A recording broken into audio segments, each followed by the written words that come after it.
The phone call came at 6:30, just as I was reviewing satellite imagery of the Korangal Valley. The number was blocked, but the voice on the other end was unmistakable.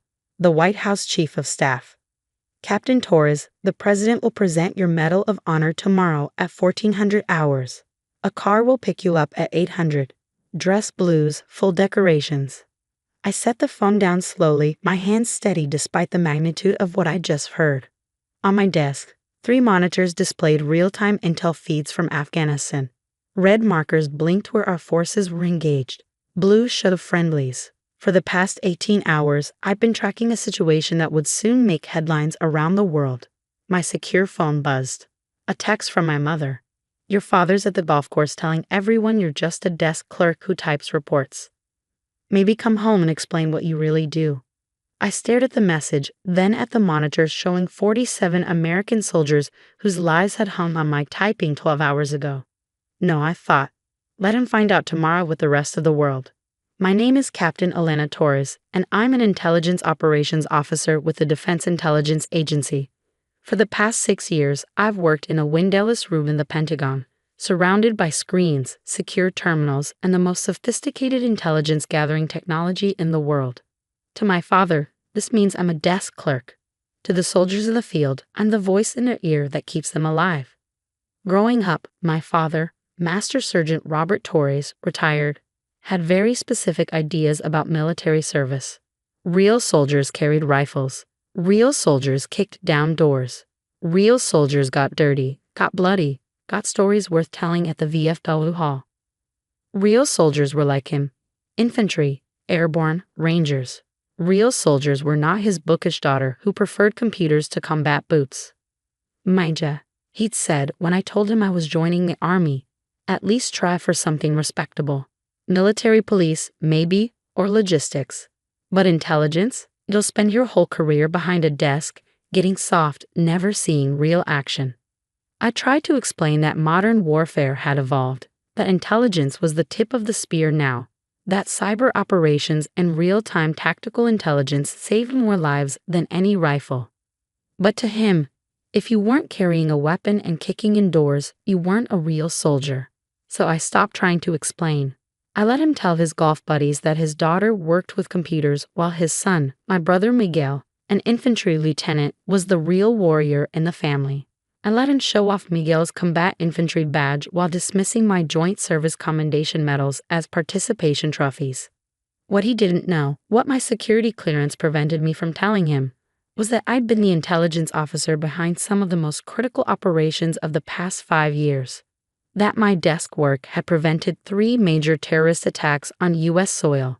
That I'd spent more sleepless nights than any infantry soldier, watching drone feeds, analyzing patterns, and making split-second decisions that meant life or death for forces on the ground. But yesterday, everything changed. It started at 200 hours. I was alone in the operations center, monitoring routine patrols in eastern Afghanistan, when I noticed an anomaly. A patrol from the 2nd Battalion, 503rd Infantry Regiment had deviated from their planned route. Nothing major, just a few hundred meters, but in that region, a few hundred meters could mean the difference between safe passage and an ambush. I pulled up their communications, static. Their transponders were active, but comms were down. I quickly accessed satellite coverage of their position and felt my blood chill. Heat signatures in the mountains above them. Dozens. They were walking into a perfect kill zone. I tried their emergency frequency. Nothing. Tried the battalion TOC. The duty officer sounded bored until I explained what I was seeing. That's Eagle 2-1, he said. 47 souls on board, including a full squad of Afghan interpreters. Comms have been spotty all week. 47 lives. I zoomed in on the satellite feed, using every tool at my disposal. The heat signatures were moving, setting up positions. This wasn't random. This was a coordinated ambush, and our people were walking right into it. I made a decision that would later be called exceeding my authority by some and tactical brilliance by others. I bypassed the normal chain of command and linked directly into the Predator drone assigned to another sector. Without authorization, I redirected it to Eagle 2-1's position. What I saw through the drone's camera made my stomach drop. Enemy fighters, at least 60 of them. armed with RPGs and heavy machine guns, waiting in perfect ambush positions. Our patrol was 5 minutes from contact. I couldn't reach them by radio, but I had one option. The patrol was equipped with Blue Force tracker tablets that could receive text messages via satellite. I typed rapidly, Eagle 2 to 1 immediate AJLT. Ambush 300 meters north, 60 plus enemy. Break quantité savuvité. Drone superior inbound. Torius. I watched through the drone feed as the patrol stopped. The lead vehicle's gunner checked his tablet, then showed it to the patrol leader. For a moment, nothing happened. Then, organized chaos. The patrol reversed course, moving south at high speed.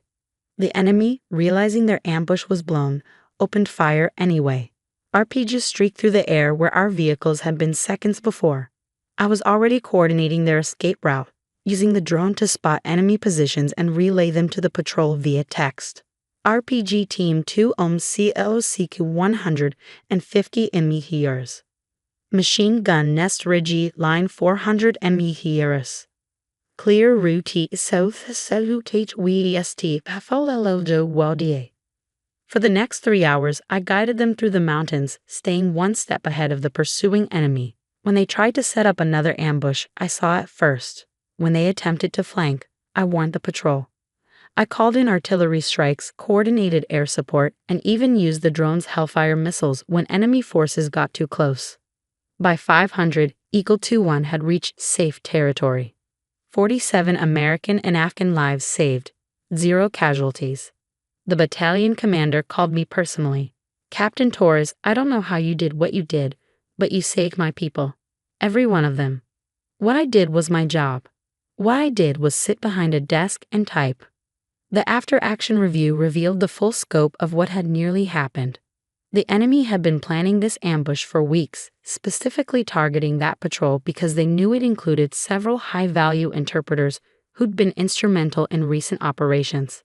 It would have been the deadliest single incident for U.S. forces in 3 years. Instead, it became a case study in modern intelligence operations. The Secretary of Defense called it a perfect example of how tactical intelligence saves lives. The Chief of Staff of the Army went further, recommending me for the military's highest honor. And my father? He spent today on the golf course, telling his foursome about how his son Miguel had earned another combat ribbon, while his daughter Elena probably spent the night updating spreadsheets or whatever she does in that office. The morning of the ceremony, I put on my dress blues with the same precision I brought to everything. Every ribbon in place, every medal aligned. The Bronze Star with Valor device, the Defense Meritorious Service Medal, the Joint Service Commendation medals my father had dismissed, and soon, the pale blue ribbon with the Medal of Honor. My mother had asked if I wanted them to attend. I'd said yes, but hadn't told them what the ceremony was for. Just a Pentagon thing, I'd said. You know how it is.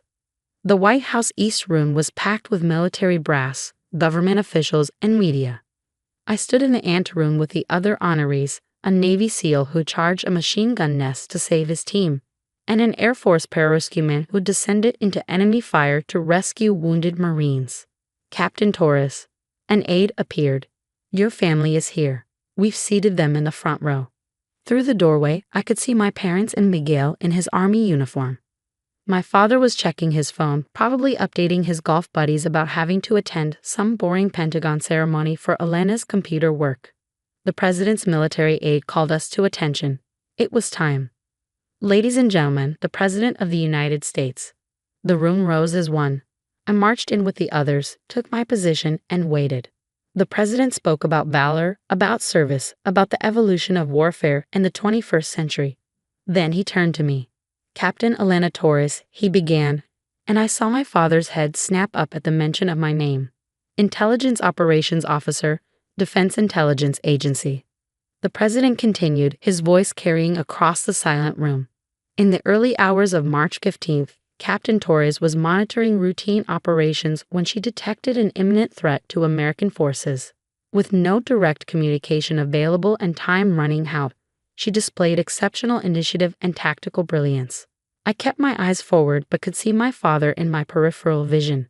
His phone had dropped to his lap. Acting without regard for her own career and exceeding her authority to save lives, Captain Torres redirected critical assets, established innovative communication methods, and personally guided a patrol of 47 American and Afghan personnel away from a sophisticated enemy ambush. For the next 3 hours, she served as their guardian angel, coordinating artillery, air support, and real-time intelligence that prevented what would have been the deadliest attack on American forces in years. The president paused, looking directly at me. Captain Torres exemplifies the modern warrior, one who fights not always with rifle and grenades, but with intelligence, technology, and unwavering dedication to protecting those in harm's way. Her actions saved 47 lives and prevented a strategic victory for our enemies. He turned to the audience. It is my profound honor to present the Medal of Honor to Captain Elena Torres for conspicuous gallantry and intrepidity at the risk of her career and beyond the call of duty. As the president placed the medal around my neck, the room erupted in applause. Through the standing ovation, I finally looked at my father. His face was a study in shock, pride, and something that looked like shame. The golf buddy sitting next to him, who must have come along, was recording everything on his phone, mouth agape. After the ceremony, I was surrounded by well-wishers, senior officers, and media. Through the crowd, I saw my family approaching. Miguel reached me first, wrapping me in a fierce hug. "Holy shit, Elena," he whispered. 47 lives? Why did you ever tell us? "Classified," I said simply. My mother was crying, touching the medal gently, and my father, he stood there, looking smaller than I'd ever seen him, struggling for words. He started, then stopped. "Behind a desk," he said quietly. "I told everyone you just sat behind a desk." "I do sit behind a desk," I said. "That desk just happens to be connected to every intelligence asset the United States military possesses. From that desk, I can see every battlefield, warn every patrol, and coordinate every rescue. From that desk, I've saved more lives than I could with any rifle." He nodded slowly, his eyes never leaving the medal. "I've been a fool," he said. "A stupid, stubborn fool. I measured service by the dirt on your boots instead of the lives you protected. I am sorry, mind ya, so deeply sorry." One of his golf buddies appeared at his elbow, phone still recording. "Bob, is this really your daughter? The one you said was a desk clerk." My father straightened, and for the first time in my life, I heard pride in his voice when he spoke about my service. "No," he said firmly. "This is Captain Elena Torres, Medal of Honor recipient. She's a warrior who fights from the future, saving lives with intelligence and technology I'll never understand. His voice cracked slightly, she's the best soldier I know." Later that evening, at the reception, I found myself standing with a Navy SEAL and Air Force pararescueman who'd also received medals. We compared stories and both admitted they'd rather face enemy fire than do what I did, make life or death decisions from thousands of miles away, carrying the weight of every choice alone in a windowless room. "Takes a different kind of courage," the SEAL said, "to fight a war through a computer screen, knowing you'll never get credit, never get recognized, but doing it anyway because lives depend on it." I thought about all the nights I'd spent in that room, all the operations still classified, all the lives saved that no one would ever know about. Tomorrow, I'd be back at my desk, back to being invisible, back to fighting wars in silence. But tonight, for just tonight, the world knew that sometimes the most important battles are fought by warriors who never fire a shot, who save lives with keystrokes and intelligence, who sit behind desks and change the course of history. My father found me as the evening wound down. "Elena," he said, would you tell me about your work? The parts you can share. I want to understand. I need to understand." I smiled. "Buy me coffee tomorrow, and I'll tell you what I can." "Deal," he said, then pulled me into a hug. "I'm proud of you, Captain, so damn proud." As I left the White House that night, medal heavy around my neck, I thought about the 47 soldiers who'd made it home to their families. They'd never know my name, never know how close they'd come to disaster. And that was okay. That was the job. Tomorrow, I'd be back behind my desk, watching over them all. And for the first time in my career, my father would know that behind a desk was exactly where this warrior belonged. "Please, Mom, don't do this." I was 22, standing in the kitchen where Dad used to make pancakes every Sunday, watching my mother pack his coffee mugs into a cardboard box labelled Goodwill in her sharp handwriting. Caroline, honey, you have to understand, Riker needs this more than we do. She didn't even look up from the box. He's going through such a hard time with the divorce, and that condo he's buying needs work. The down payment alone. What about me? The words came out smaller than I intended. Where am I supposed to go? That's when she finally looked at me. Not with love or concern, but with that tired expression she'd perfected over the years. The one that said I was being dramatic, selfish, unreasonable. You're young, you'll figure it out. Riker has 3 kids to think about. 3 kids he barely saw. 3 kids from a marriage he'd destroyed by sleeping with his wife's sister. But I didn't say that. I'd learned by then that defending myself against Riker was like trying to hold water in my hands. This house is all I have left of Dad. Don't be so dramatic, it's just a house. Just a house, the place where Dad taught me to change a tyre in the garage, where he'd sit with me on the front porch during thunderstorms because I was scared of the lightning, where his workshop in the basement still smelled like sawdust and old spice, even 2 years after the heart attack took him. I can get a job. I can help with the mortgage payments. Please. She sealed the box with packing tape, the sound sharp and final. The decision's made, Caroline. The realtor thinks we can get $250 for it, maybe more. Riker's already put an offer on that condo.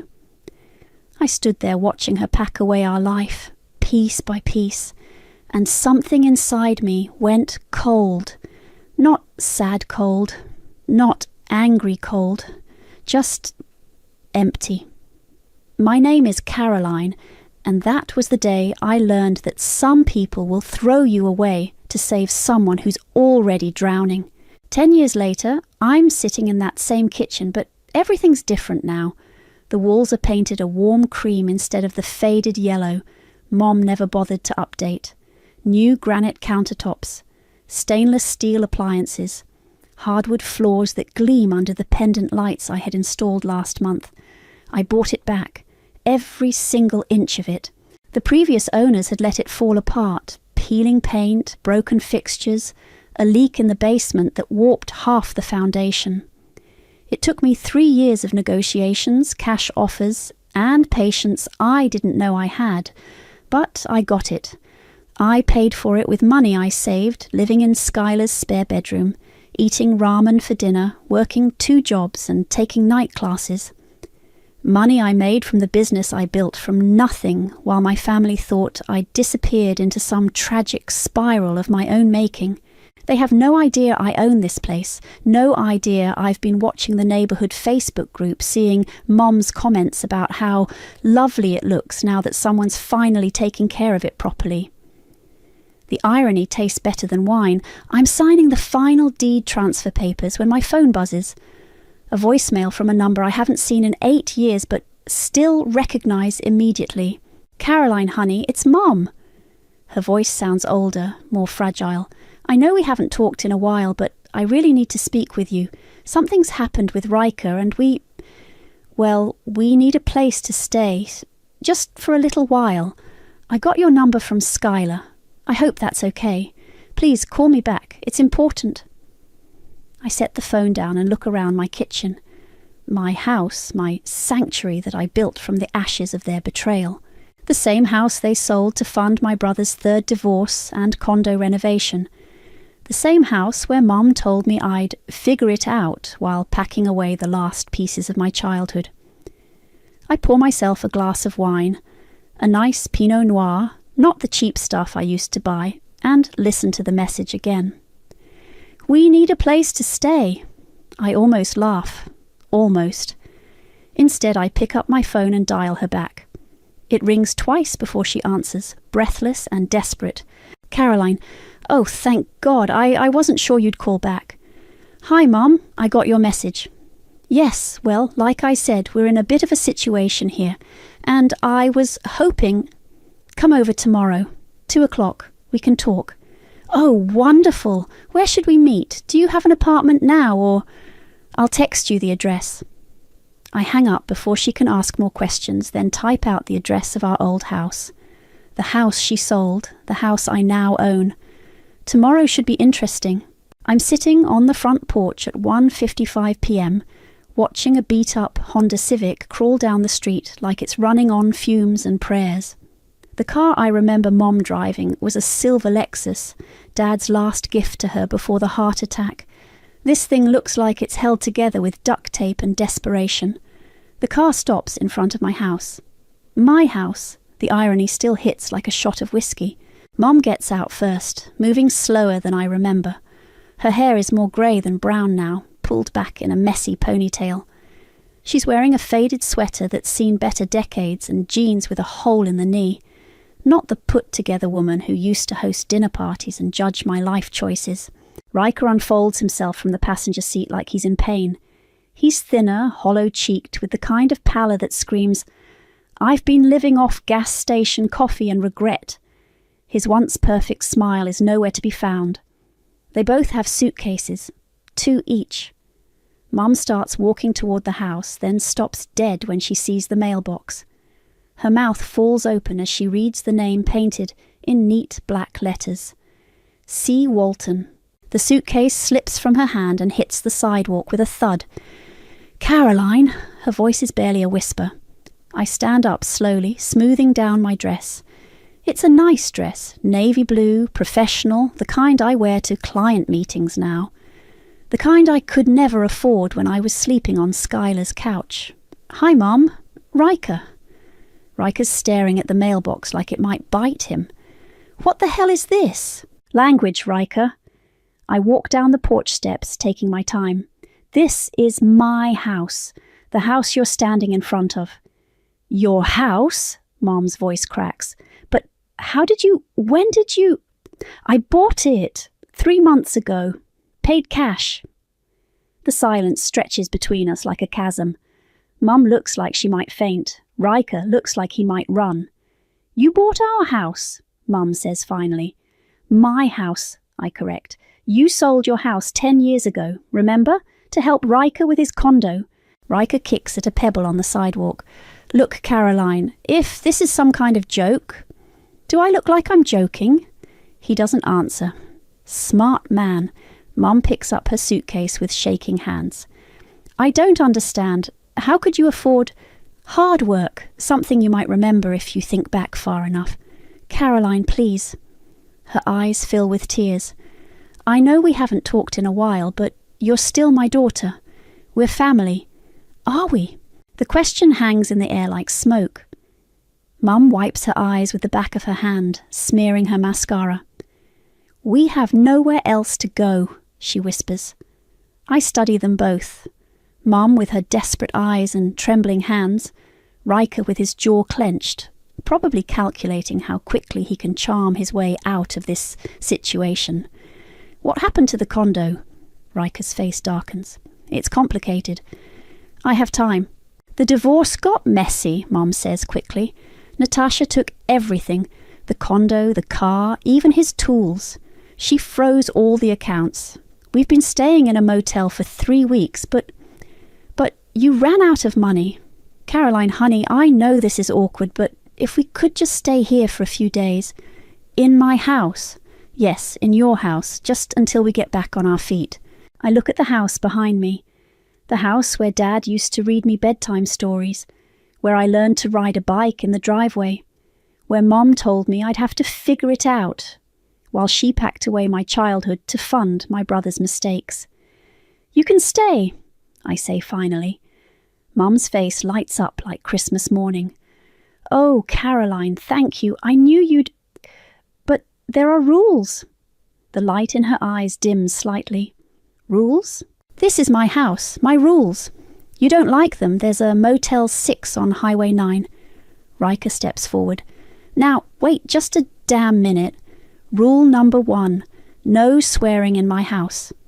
He closes his mouth so fast, I hear his teeth click. "Rule number 2, you both contribute. Chores, cooking, cleaning. I'll make a schedule." "Caroline, we're not children," Mom protests. "Then don't act like them." I pull out my phone and open the Notes app. Rule number 3, rent is $50 a week, each, cash only, due every Sunday. $50? Riker's voice goes up an octave. We don't have... Then you better find jobs. Rule number 4, no guests without my permission. Rule number 5, curfew is 11 p.m. on weeknights, midnight on weekends. This is insane, Riker mutters. Rule number 6, my house, my TV, my music, my food, unless you buy your own. Rule number 7, any damage, you pay for it. Mom is crying again, but quietly now. This feels so cruel, Caroline. Does it? I tilt my head, because I remember someone telling me I'd figure it out when I had nowhere to go. I remember someone choosing their son's 3rd divorce over their daughter's basic stability. That's not fair. Fair? I laugh, and it sounds sharp even to my own ears. Mum, I slept on a couch for 2 years because you sold the only home I'd ever known. I ate peanut butter sandwiches for dinner because I couldn't afford groceries. Don't talk to me about fair. The silence stretches again. A car drives by and I wave at Mrs. Patterson from down the street. She waves back, probably wondering who these people are with the suitcases. So, I say, slipping my phone back into my pocket, do you want to come inside and talk about the rules, or should I help you load those suitcases back into your car? Mum looks at Riker. Riker looks at the ground. We'll take the room, Mum says quietly. Rooms, I correct. You're not married. You get separate bedrooms. I turn and walk back up the porch steps, not bothering to see if they follow. They do. Inside, I hand them each a printed sheet of paper. Mum holds it like it might explode. House rules, I explain, settling into Dad's old armchair. I had it reupholstered in navy leather, but it still feels like him. Read them carefully. Riker scans the page, his face getting redder with each line. This is ridiculous. No alcohol on the premises. Lights out by midnight. What are we, teenagers? You're acting like them. Caroline, honey, Mom interrupts, still clutching the paper. Some of these seem a bit extreme, like this one about job applications, 5 per day, each. But I'm 59 years old. Who's going to hire me? McDonald's is always hiring, so is Walmart. Target's pretty good about older workers. Mom's face crumples. You want me to work at McDonald's? I want you to work somewhere, anywhere, because rent is due every Sunday and I'm not running a charity. Riker throws the paper on my coffee table. This is insane. We're family. Family doesn't sell your childhood home to fund their golden child's 3rd divorce. That was 10 years ago. And here we are. I stand up and walk to the kitchen, pulling out a laminated chore chart from the drawer. Mum, you get bathrooms and laundry. Riker, you get kitchen duty and trash. I've already assigned days. I'm not doing dishes, Riker says flatly. Then you're not eating my food. Your food? I open the refrigerator and point to the contents.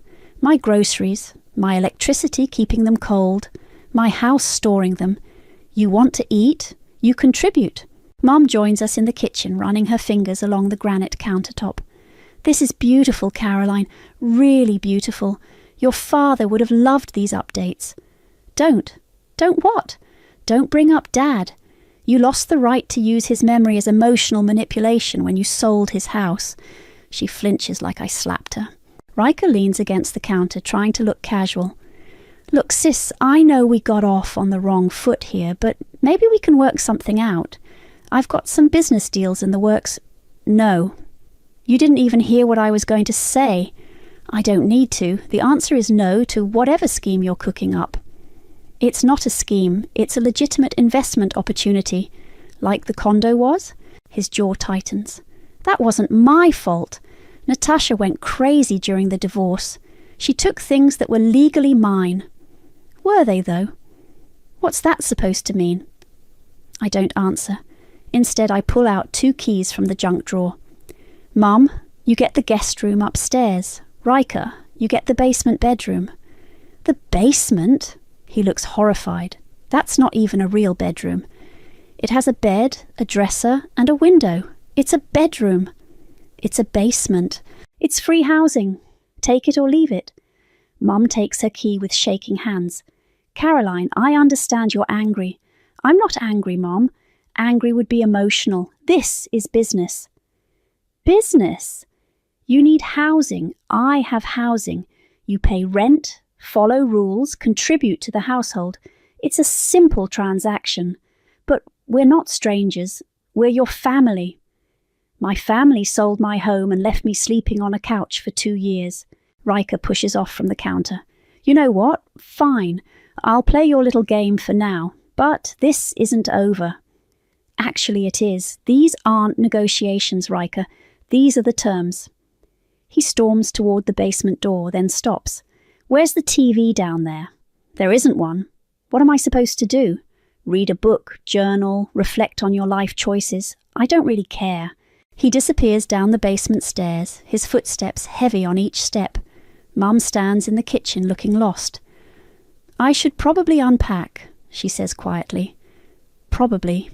She starts toward the stairs, then turns back. Caroline, I know you don't want to hear this, but I really am sorry about the house, about everything. Are you sorry you did it, or sorry you got caught needing help? She doesn't answer. That night, I'm reading in the living room when I hear the front door creak open. It's 11:47 p.m. I check my phone and wait. Footsteps on the porch. The door closes softly like someone's trying not to wake anyone. I give it 10 minutes, then walk to the basement door. I can smell the alcohol from the top of the stairs. The next morning, I'm installing a keypad lock on the front door when Mom comes down for coffee. What's that for? Security upgrade. But we don't have the code. You will, when you earn it. Riker stumbles upstairs 20 minutes later, looking like death warmed over. He stops when he sees the lock. What the hell is that? Language. Caroline, this is going too far. Is it because someone decided to go bar hopping last night instead of following house rules? His face goes pale. I don't know what you're talking about. Riker, you smell like a distillery and there's a receipt from Murphy's Tavern sticking out of your pocket. He looks down, realizes his mistake, and shoves the receipt deeper into his pocket. The code changes weekly, I continue. You get it when you prove you can follow the rules. Until then, you knock and wait for me to let you in. This is insane. This is consequences. Mum sets down her coffee mug with shaking hands. Caroline, please, he made a mistake. He made a choice. Actions have consequences. I learned that lesson 10 years ago. I finish programming the lock and test it twice. The beeping sound echoes through the house like a timer counting down to something inevitable. Breakfast is in 20 minutes, I announce. Whoever's cooking today better get started. I walk back to my bedroom, leaving them standing in the hallway, staring at the lock that now controls their access to the only shelter they have left. From my room, I hear Mom whisper, "What have we done?" But Riker doesn't answer. 3 days later, I'm coming back from my morning run when I hear Mum's voice drifting through her bedroom window. I know, but she's being completely unreasonable, making us pay rent, giving us chores like we're children, and the lock on the front door, it's like living in a prison. I stop stretching and move closer to the house. No, you don't understand. She's changed. She's cold, calculating. I think she might be having some kind of mental breakdown. My blood turns to ice. I'm worried about her, honestly. This isn't the daughter I raised. There's something wrong with her. I walk through the front door, not bothering to be quiet. Mum's voice cuts off abruptly upstairs. "Mum!" I call out. "Can you come down here, please?" Footsteps across the floor, a door closing, more footsteps on the stairs. She appears in the living room wearing her fake smile, the one she used to put on for church ladies and nosy neighbours. "Hi, honey, how was your run? Who were you talking to?" "What do you mean?" "On the phone, just now." Her smile falters. "Oh, that was just a friend from my old book club." "Which friend?" "You don't know her." "Try me." "Caroline, I don't understand why you're interrogating me. I cross my arms. Because I heard you telling someone I'm mentally unstable. The colour drains from her face. I never said that. You said I was having a mental breakdown, that something's wrong with me. I was just concerned. About what, exactly? About this. She gestures around the room. About the way you're treating us. The rules, the rent, the lock. It's not normal, Caroline. What's not normal is a mother selling her daughter's childhood home to fund her son's third divorce. That's not what happened, isn't it? She sits down heavily on the couch. Riker was in a bad place. He needed help. And I didn't. You were young. You had your whole life ahead of you. I was homeless, Mum. I slept on a couch for 2 years. You had Skylar. I had a friend who took pity on me because my own mother threw me away. Tears start rolling down her cheeks. I didn't throw you away. Then what would you call it? Before she can answer, there's a knock at the door. I check the people and see a woman in her 50s with silver hair and a concerned expression. Yolanda, I say, opening the door. How are you? Yolanda has lived next door since I was 12. She used to bring Dad homemade cookies when he was working in the garage. Caroline, honey, I hope you don't mind me stopping by. I saw your mother through the window yesterday and wanted to say hello. Of course, come in. Mum wipes her eyes quickly and stands up. Yolanda, how nice to see you. Tamara. Yolanda's voice is polite but cool. I was surprised to see you here. We're just visiting Caroline for a while. Visiting? Yolanda nods slowly. That's interesting. I offer Yolanda coffee, which she accepts. We sit in the living room, the tension thick enough to cut. You've done beautiful work with the house, Caroline, Yolanda says. Your father would be so proud. Thank you. He always said this house would come back to you someday, even after... She glances at Mom. Well, even after it was sold. Mom shifts uncomfortably. We did what we thought was best at the time. Did you? Yolanda's eyebrows raise. Because I remember you trying to sell it even before Riker's divorce was final. The coffee mug freezes halfway to my lips. What? Oh, yes, Yolanda continues, seemingly oblivious to the bomb she just dropped. You had that realtor out here, what was it, 6 months before Riker even filed the papers. I remember because I asked if everything was okay, and you said you were just exploring options. Mum's face has gone white. Yolanda, I think you're confused. Am I? Because I have a very good memory for these things, especially when they involve this house. Your father loved this place so much, Caroline. He used to tell me he hoped you'd raise your own children here someday. I set down my coffee cup carefully. Mum, is that true? I don't remember... You don't remember having a realtor come look at the house 6 months before Riker's divorce. It was just... We were just looking at our options. What options? Caroline, you're making this sound worse than it was. How could it be worse? You sold my home to fund Riker's divorce. Now, I find out you were planning it before he even needed the money. Yolanda looks between us, finally sensing the tension. Oh dear, I hope I haven't said something I shouldn't have. No, I tell her. You've said exactly what needed to be said. Mum stands up abruptly. I think I need some air. Sit down. Caroline. Sit down. She sits. Yolanda, what else do you remember about that time? Yolanda glances at Mom, then back at me. Well, there were a lot of phone calls, late at night, and that man who kept coming by. What man? I never got his name. Expensive suit, fancy car. He'd meet with your mother on the porch sometimes. My stomach drops. What did he look like? Tall, dark hair, maybe 45. He had one of those smiles that doesn't reach his eyes. I know that smile. I've seen it across dinner tables and at family gatherings for years. Deacon, I whisper. Mum's face crumbles. Caroline, please. Riker's friend Deacon was here before the divorce. It's not what you think. Then what is it? She doesn't answer. Yolanda stands up, clearly uncomfortable. I should probably go. Caroline, it was lovely seeing you again. I walk her to the door. Thank you for stopping by. Caroline? She lowers her voice. Your father always said you were the strong one. He said you'd be okay no matter what happened. I think he was right. After she leaves, I turn back to Mom. She's crying again, but this time it looks different.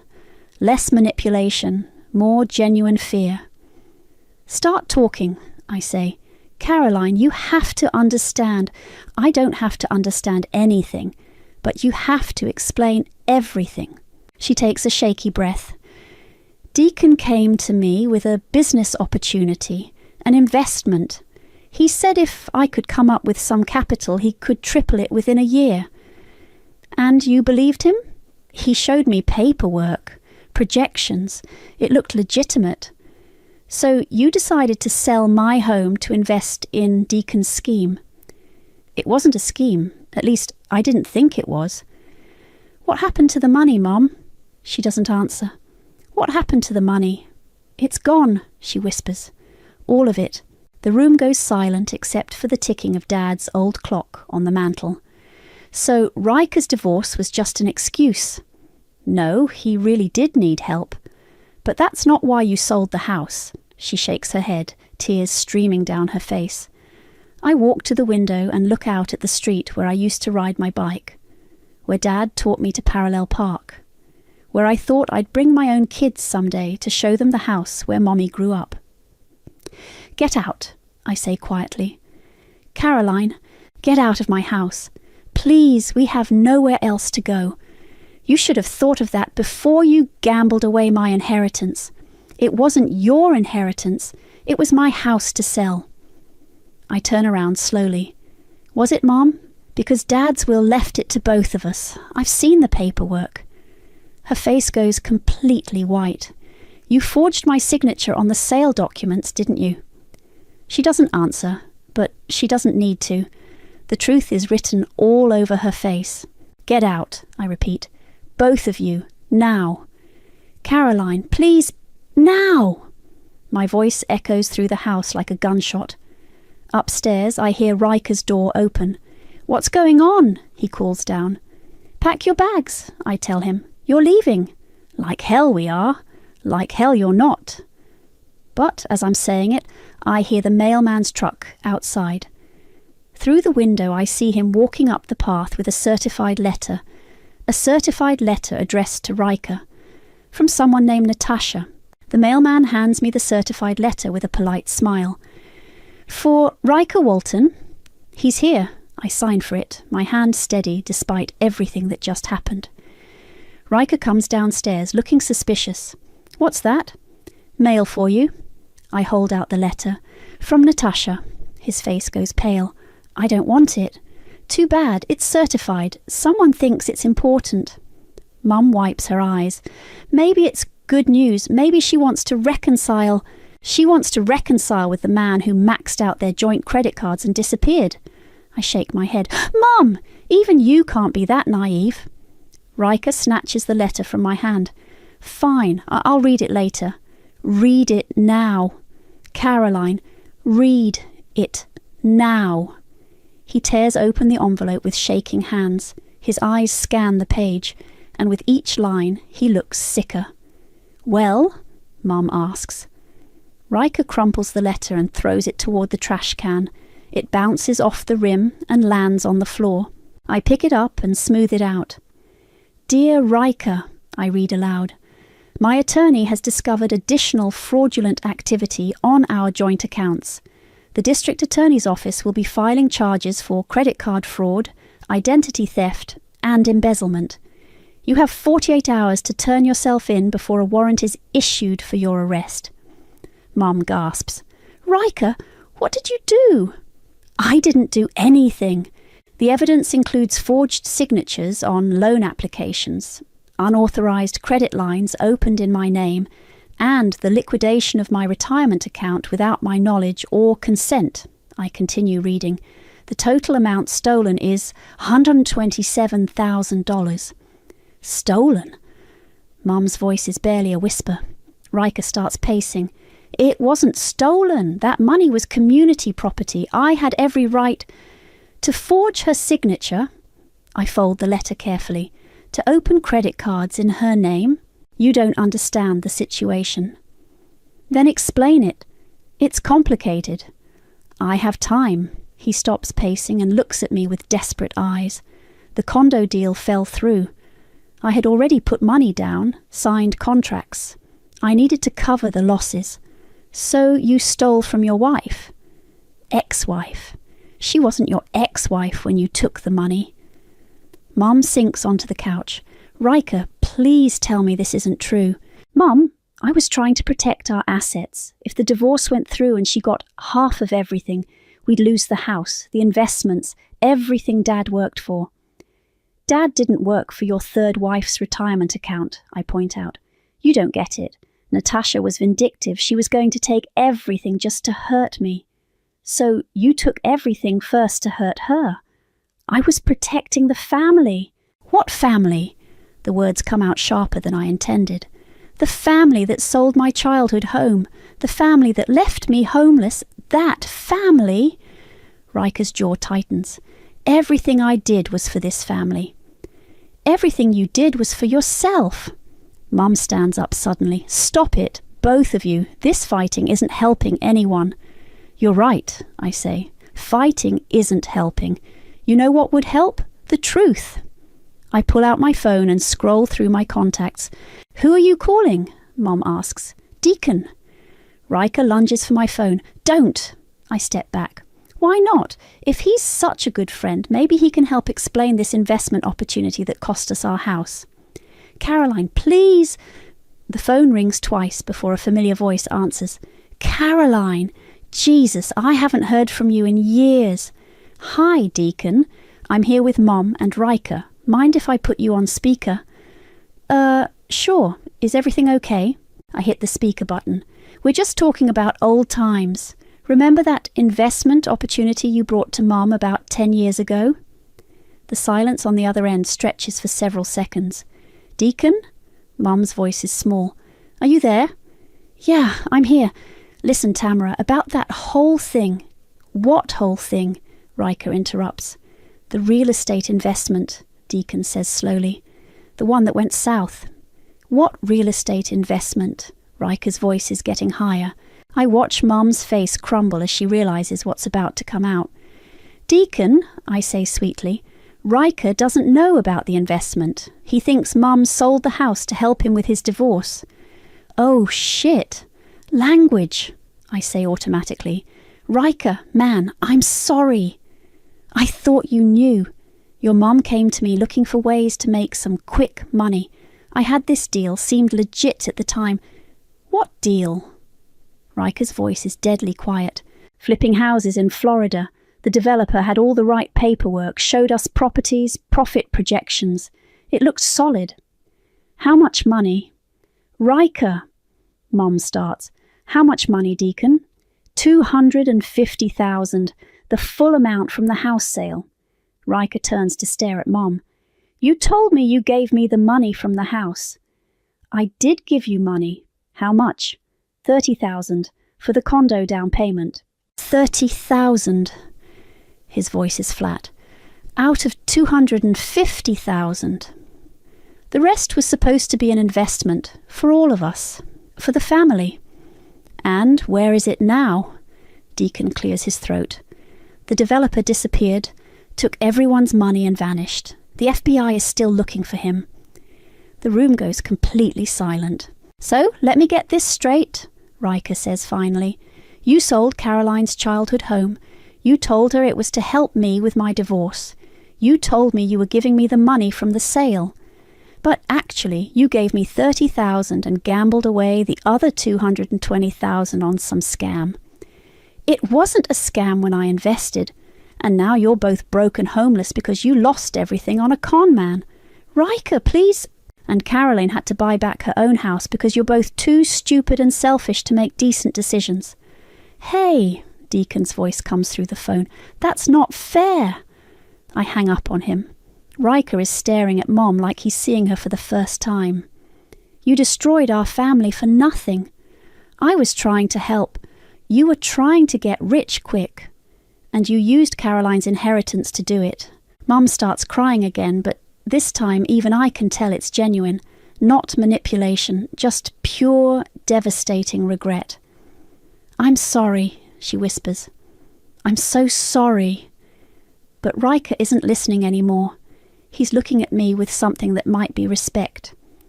"Caroline," he says quietly, "I owe you an apology." "Do you?" "I thought, all these years, I thought she sold the house to help me. I thought you were angry at me for taking money I never actually got." I don't respond. "I'm still a screw-up," he continues. "I still made my own mistakes. But I didn't know about this. I swear I didn't know." "Does it matter?" He thinks about that for a long moment. "Yeah, I think it does." Outside, a car door slams. Through the window I see a black sedan parked across the street. 2 people in suits getting out. "Riker," I say calmly, "I think your 48 hours just ran out." The suits walk up my front path like they own the place. The woman is tall, blonde, all business. The man looks like he bench presses small cars for fun. "Riker Walton?" The woman holds up a badge through my screen door. Riker goes completely still. "Yeah. Detective Martinez, Fraud Division. This is Detective Brooks. We need you to come with us." Mum jumps up from the couch. "Wait, what's happening?" "Ma'am, your son is under arrest for multiple counts of fraud and identity theft." "There's been a mistake," Mom says, rushing toward the door. "Riker would never—" "Mum, stop." Riker's voice is resigned. "Just stop." Detective Martinez reads him his rights while Detective Brooks keeps his hand near his gun. Standard procedure, but it makes everything feel more real. "Do you understand these rights as I've read them to you?" "Yeah." "Riker," Mom's voice cracks, "don't say anything without a lawyer." "I understand my rights," he tells the detective, ignoring Mom completely. They cuff him on my front porch, the same porch where Dad used to sit with me during thunderstorms, where I used to wait for the school bus every morning. "Caroline," Riker says as they lead him toward the car. "Take care of her, okay?" I don't answer. The black sedan drives away and suddenly the house feels enormous and empty. Mum collapses back onto the couch, sobbing. "This is all my fault," she keeps saying. "This is all my fault." For once, I don't disagree with her. I leave her crying in the living room and go down to the basement. Riker's temporary bedroom looks like a tornado hit it, clothes everywhere, empty beer bottles hidden behind the dresser, cigarette butts in a coffee mug. But it's not the mess that catches my attention. It's the corner of something sticking out from under the mattress. I pull out a manila folder thick with papers, bank statements, credit reports, legal documents, all in Natasha's name, and at the bottom, something that makes my blood run cold. Therapy records, from when Natasha was seeing a counsellor during their marriage. Personal, private sessions about trauma and abuse. There's a handwritten note clipped to the front. Insurance if she tries to take everything. My hands shake as I flip through the pages. Natasha's most vulnerable moments, her deepest fears, all documented and saved by my brother as ammunition. "Caroline," Mum's voice drifts down the stairs. "What are you doing down there?" I shove the folder under my arm and head back upstairs. Mum is standing at the top of the basement stairs, mascara streaked down her cheeks. "What's that?" "Evidence." "Evidence of what?"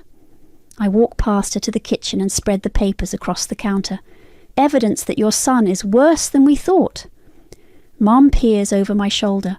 "What is all this?" "Natasha's therapy records, medical information, personal documents that Riker stole during their marriage." "Why would he have those?" "Blackmail, Mum. He was planning to use her trauma against her in the divorce." Mum's face goes white. "That's not... Riker wouldn't what? Steal money, forge signatures, destroy people's lives for his own benefit." I laugh, but there's no humour in it. "Mom, when are you going to stop making excuses for him? He's my son, and I'm your daughter, but that didn't stop you from throwing me away." She flinches like I hit her. I pull out my phone and scroll to Natasha's number. I got it from the return address on the letter. "What are you doing?" The right thing. The phone rings 3 times before a cautious voice answers. Hello? Natasha, this is Caroline, Riker's sister. Caroline, her voice softened slightly. I remember you, from the wedding. I have something that belongs to you. What do you mean? Therapy records, medical documents, personal papers that Riker took from your house. The silence on the other end stretches so long I think she hung up. He kept them. Her voice is barely a whisper. He kept them, along with a note about using them as insurance if you tried to take everything in the divorce. Oh my God. Natasha, I'm sorry.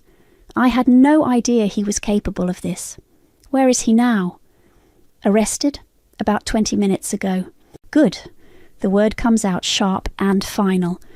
Caroline, can you bring me those papers? I need to give them to my attorney. Of course, I'll drive them over tonight. Thank you. You have no idea what this means to me. After I hang up, Mom is staring at me like I'm a stranger. You're going to help her destroy your own brother. I'm going to help her get justice. He's family, Caroline. So was I, Mom. So was I. I gather up the papers and put them back in the folder. I'm driving these to Natasha tonight. When I get back, I want you gone. Gone where? I don't care. Motel, shelter, park bench. Anywhere but here. Caroline, please, I have nowhere to go. You should have thought of that before you gambled away my inheritance. I was trying to help the family. No, you were trying to help yourself, just like always. I head toward the front door, then stop. Mom? Yes? When Dad was dying, do you know what he told me? She shakes her head. He said this house would always be my home, that no matter what happened, I'd always have a place here. I turn to face her. He made me promise to take care of you if something happened to him. Caroline, I kept that promise for as long as I could, but you broke it the day you sold this house. You never meant a lot of things, Mom, but you did them anyway. I walk out the front door, leaving her standing in the hallway of the house she sold, the house I bought back, the house that was supposed to keep our family together but instead tore us apart. As I drive toward Natasha's apartment, I think about promises and betrayal, about family and loyalty, about the difference between forgiveness and justice. By the time I get back home, Mom's car is gone from the driveway. But there's a note taped to my front door. Caroline, I'm staying at the Comfort Inn on Highway 9, room 237. I know you don't want to see me, but I need you to know something about your father, something I should have told you years ago. Please call me. Mom. I crumple up the note and throw it in the trash. Some secrets are better left buried, but as I'm getting ready for bed, I find myself digging the note out of the garbage. Room 237. Something about my father. I stare at the note for a long time before finally putting it in the kitchen drawer next to the spare keys. Just in case. I don't sleep that night. Every time I close my eyes, I see Mom's handwriting. Something about your father. At 6 a.m., I give up and make coffee. The house feels different without them here, quieter but also emptier. I sit in Dad's chair and stare at the kitchen drawer where I put the note. By 8 a.m., I'm in my car driving to the Comfort Inn. Room 237 is on the second floor overlooking the parking lot. I knock twice before Mom opens the door. She looks like she hasn't slept either. Caroline, her voice is hoarse. I wasn't sure you'd come. I'm here, talk. She steps aside to let me in. The room smells like stale cigarettes and desperation. There's a suitcase open on the bed, clothes spilling out like she's been living out of it for weeks. Do you want coffee? The machine here is terrible, but... Mom, just tell me what you need to tell me. She sits on the edge of the bed, wringing her hands. It's about the house, about why your father really wanted you to have it. He wanted me to have it because it was our home. No, she shakes her head. There was more to it than that. I remain standing by the door, arms crossed. I'm listening. Your father, he knew about Riker, about his problems. Long before the divorces, before the drinking got bad. He knew.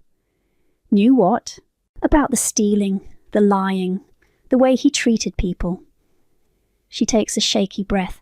When Riker was 16, he stole money from your father's wallet, $200.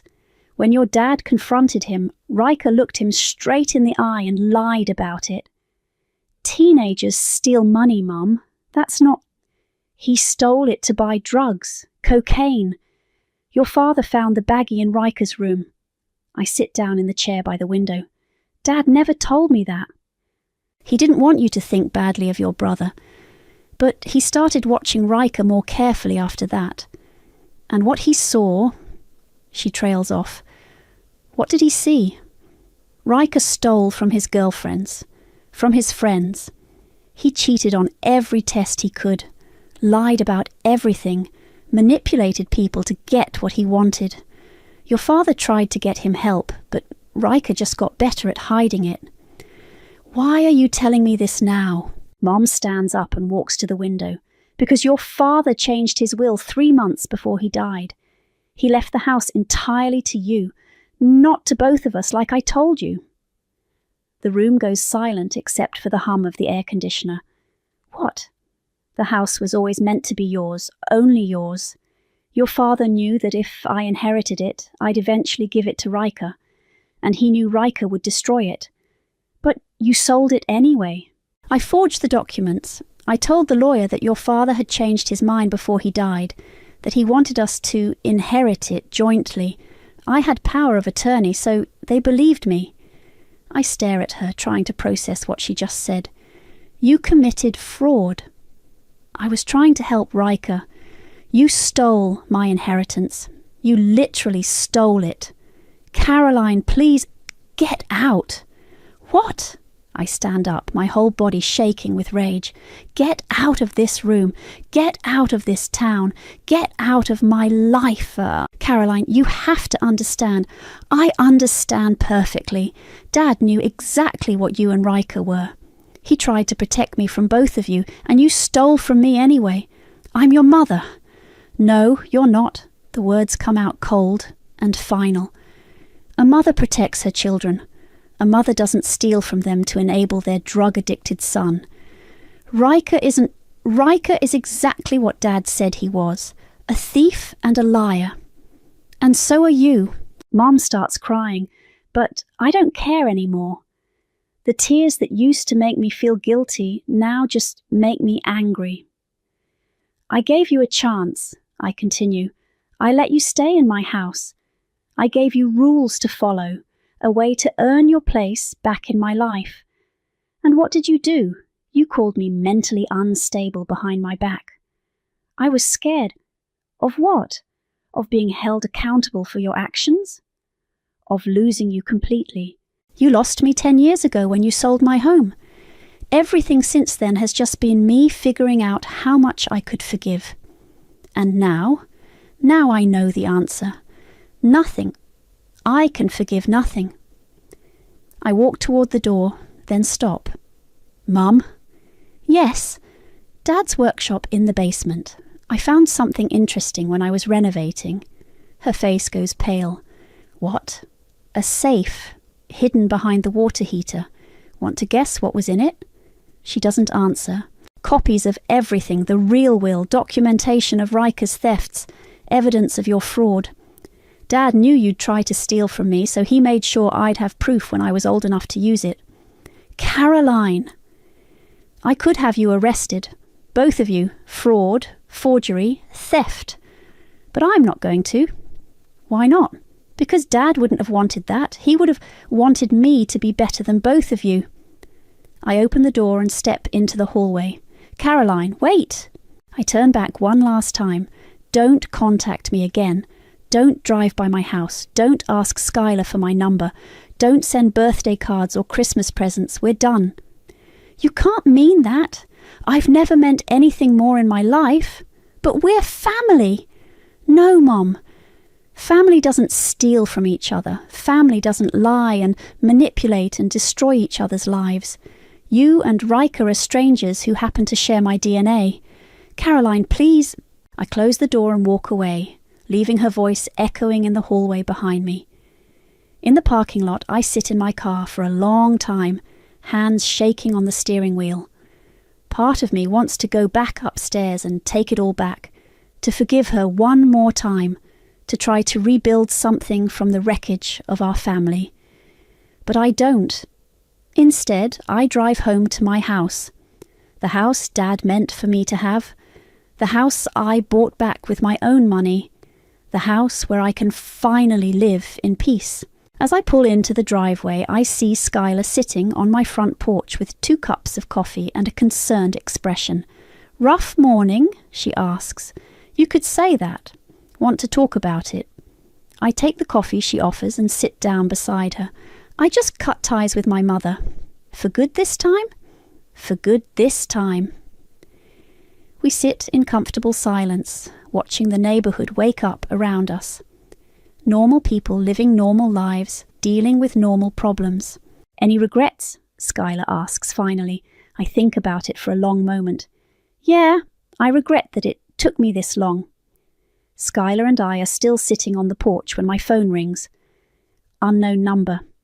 "Caroline, this is Natasha." "Hi, how are you holding up?" "Better, actually, much better. The documents you brought me, my attorney says they're going to add blackmail and extortion to Riker's charges. He's looking at serious prison time now." "Good. There's something else, something I think you should know." I glance at Skylar, who raises her eyebrows. "What is it?" "The prosecutor wants to talk to you about your mother's involvement in the fraud. Apparently, when they dug deeper into Riker's finances, they found evidence that she helped him hide assets." My stomach drops. "What kind of evidence?" "Bank transfers. Joint accounts she opened for him under fake names. Caroline, she wasn't just enabling him. She was actively helping him steal from me." I close my eyes. Even now, even after everything, Mom found new ways to disappoint me. "What happens now?" "That's up to you. The prosecutor says they have enough to charge her, but they'd prefer to have your cooperation since you're the one who brought them the evidence." "I need to think about it." "Of course, but Caroline, thank you for everything. You gave me my life back." After I hang up, Skylar looks at me expectantly. "Mum's in deeper than I thought," I tell her. "Deeper how?" I explain about the prosecutor, the additional charges, the choice I have to make. "What are you going to do?" Before I can answer, another car pulls up. This one I recognize. It's Deacon's black BMW. He gets out slowly, like he's approaching a wild animal. "Caroline, can we talk?" "Depends. Are you here to apologize or make excuses?" "Apologize. Definitely apologize." Skylar stands up. "I'll give you some privacy." "Stay," I tell her. "Whatever Deacon has to say, he can say it in front of you." Deacon walks up to the porch but doesn't sit down. "I heard about Riker, about the arrest. And I wanted you to know that I never meant for any of this to happen. The investment, your mom losing the house money, it was supposed to be legitimate. But it wasn't. No, it wasn't." He runs his hand through his hair. "The developer took everyone's money and disappeared. I lost everything too. My house, my savings, my marriage. I'm supposed to feel sorry for you. No, I'm supposed to feel sorry for you, and I do. What happened to you wasn't fair. What happened to me was that my mother chose to gamble away my inheritance on your recommendation. I know, and I've regretted it every day for 10 years. Have you?" He nods. "I tried to find the developer, hired private investigators, worked with the FBI. I wanted to get everyone's money back." "Did you?" "No. He's probably in some country without extradition treaties, living off our money." I study his face, looking for signs of deception, but he just looks tired and guilty. "Why are you here, Deacon?" "Because I heard you bought the house back. and I wanted to give you this." He pulls an envelope from his jacket pocket. "It's not much, $20,000. It's all I have left, but I want you to have it. I don't want your money. It's not my money, it's yours. It's part of what your mother lost on my stupid recommendation. 20,000 out of 250,000. It's all I have, Caroline. I wish it was more." I look at the envelope, then at him. "Keep it." "What? Keep your money, Deacon. I don't need it. But I don't need your guilt money, and I don't need your apologies. I needed them 10 years ago when I was sleeping on couches and eating peanut butter sandwiches for dinner." He looks stricken. "Caroline, please." "I'm not angry at you anymore. I'm not angry at anyone anymore. I'm just done." "Done with what?"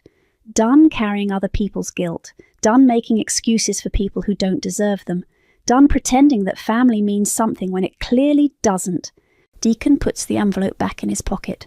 "For what it's worth, your father would be proud of you." "Would he?" "He always said you were the strongest person he knew. Said you'd survive anything life threw at you." He was right. After Deacon leaves, Skylar and I go inside. The house feels peaceful now, like it's finally settled into being mine. "So, what are you going to do about the prosecutor?" she asks. "I'm going to tell them the truth. All of it. Even if it means your mom goes to prison. Especially if it means my mom goes to prison." My phone rings again. This time it's a number I don't recognize, but when I answer, the voice is familiar. "Caroline, this is your mother. I told you not to contact me. I'm at the police station. They want to talk to me about Riker's case, about the money." "Good. Caroline, please, I need a lawyer. I need help." "Then hire one." "I don't have any money for a lawyer. That's not my problem. You're my daughter." "No, I'm not. I'm the person whose inheritance you stole. I'm the person whose childhood home you sold to fund your son's crimes. I'm the person you abandoned when I needed you most. Caroline, I'm also the person who's going to testify against you if they ask me to." The silence on the other end stretches for a long time. "I love you," she says finally. "No, you don't. You love the idea of me forgiving you so you can feel better about yourself, but I'm done making you feel better." I hang up and turn off my phone. Skylar pours us both wine, and we sit in my living room, the room where Dad used to read me bedtime stories, where Mom used to host her book club meetings, where Riker used to play video games and ignore his homework.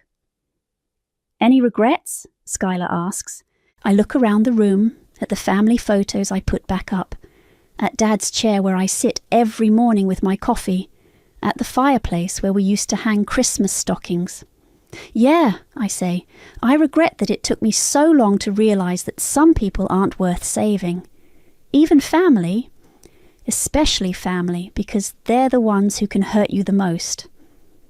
We drink our wine in comfortable silence, and for the first time in 10 years, I feel completely at peace. Outside, the sun is setting behind the trees in my backyard, the same trees Dad planted when I was 5, the same yard where he taught me to throw a baseball and ride a bike.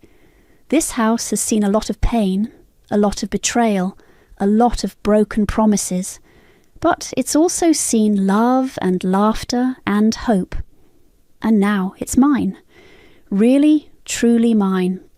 Some family you're born into, others you choose, and some you soberly evict. My name is Reese, and for most of my life, I've been the invisible button on a designer coat. Functional, necessary, but never the focal point. At 29, I'd perfected the art of existing quietly, a skill honed by years of being the less glamorous, more practical daughter in the Thomas household. I work from home, a freelance UX and UI designer, which only solidified my family's belief that I didn't actually do anything.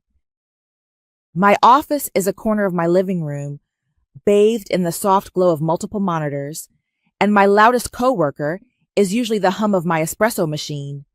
I'm introverted by nature, but my family's constant dismissal had certainly helped me lean into it. Silence, for me, was a double-edged sword, sometimes a comfort, sometimes a stark reminder of how little space I occupied in their world. One quick thing. Tell me your location in the comments.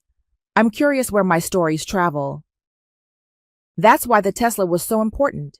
Not just any car, but my car. A Model 3, deep blue, sleek and silent. I'd bought it outright, every penny earned from countless late nights hunched over design mock-ups, translating client visions into clean, intuitive interfaces. It wasn't a status symbol for me. It was a monument to my independence, a tangible representation of every ignored boundary and every unacknowledged achievement. It was the one thing that was unequivocally mine, paid for by me, chosen by me. It sat in my driveway, a quiet testament to my fierce, if often unseen, self-sufficiency, until it wasn't there. I woke up that Tuesday morning to the usual quiet hum of my house, the kind of stillness I usually cherished, poured myself a coffee, walked to the window, and blinked. The driveway was empty. My Tesla, usually gleaming under the morning sun, was gone. My first thought was theft. My heart hammered, a cold dread spreading through my chest. Then my phone buzzed, a text from my mother, Lauren. "Morning, honey.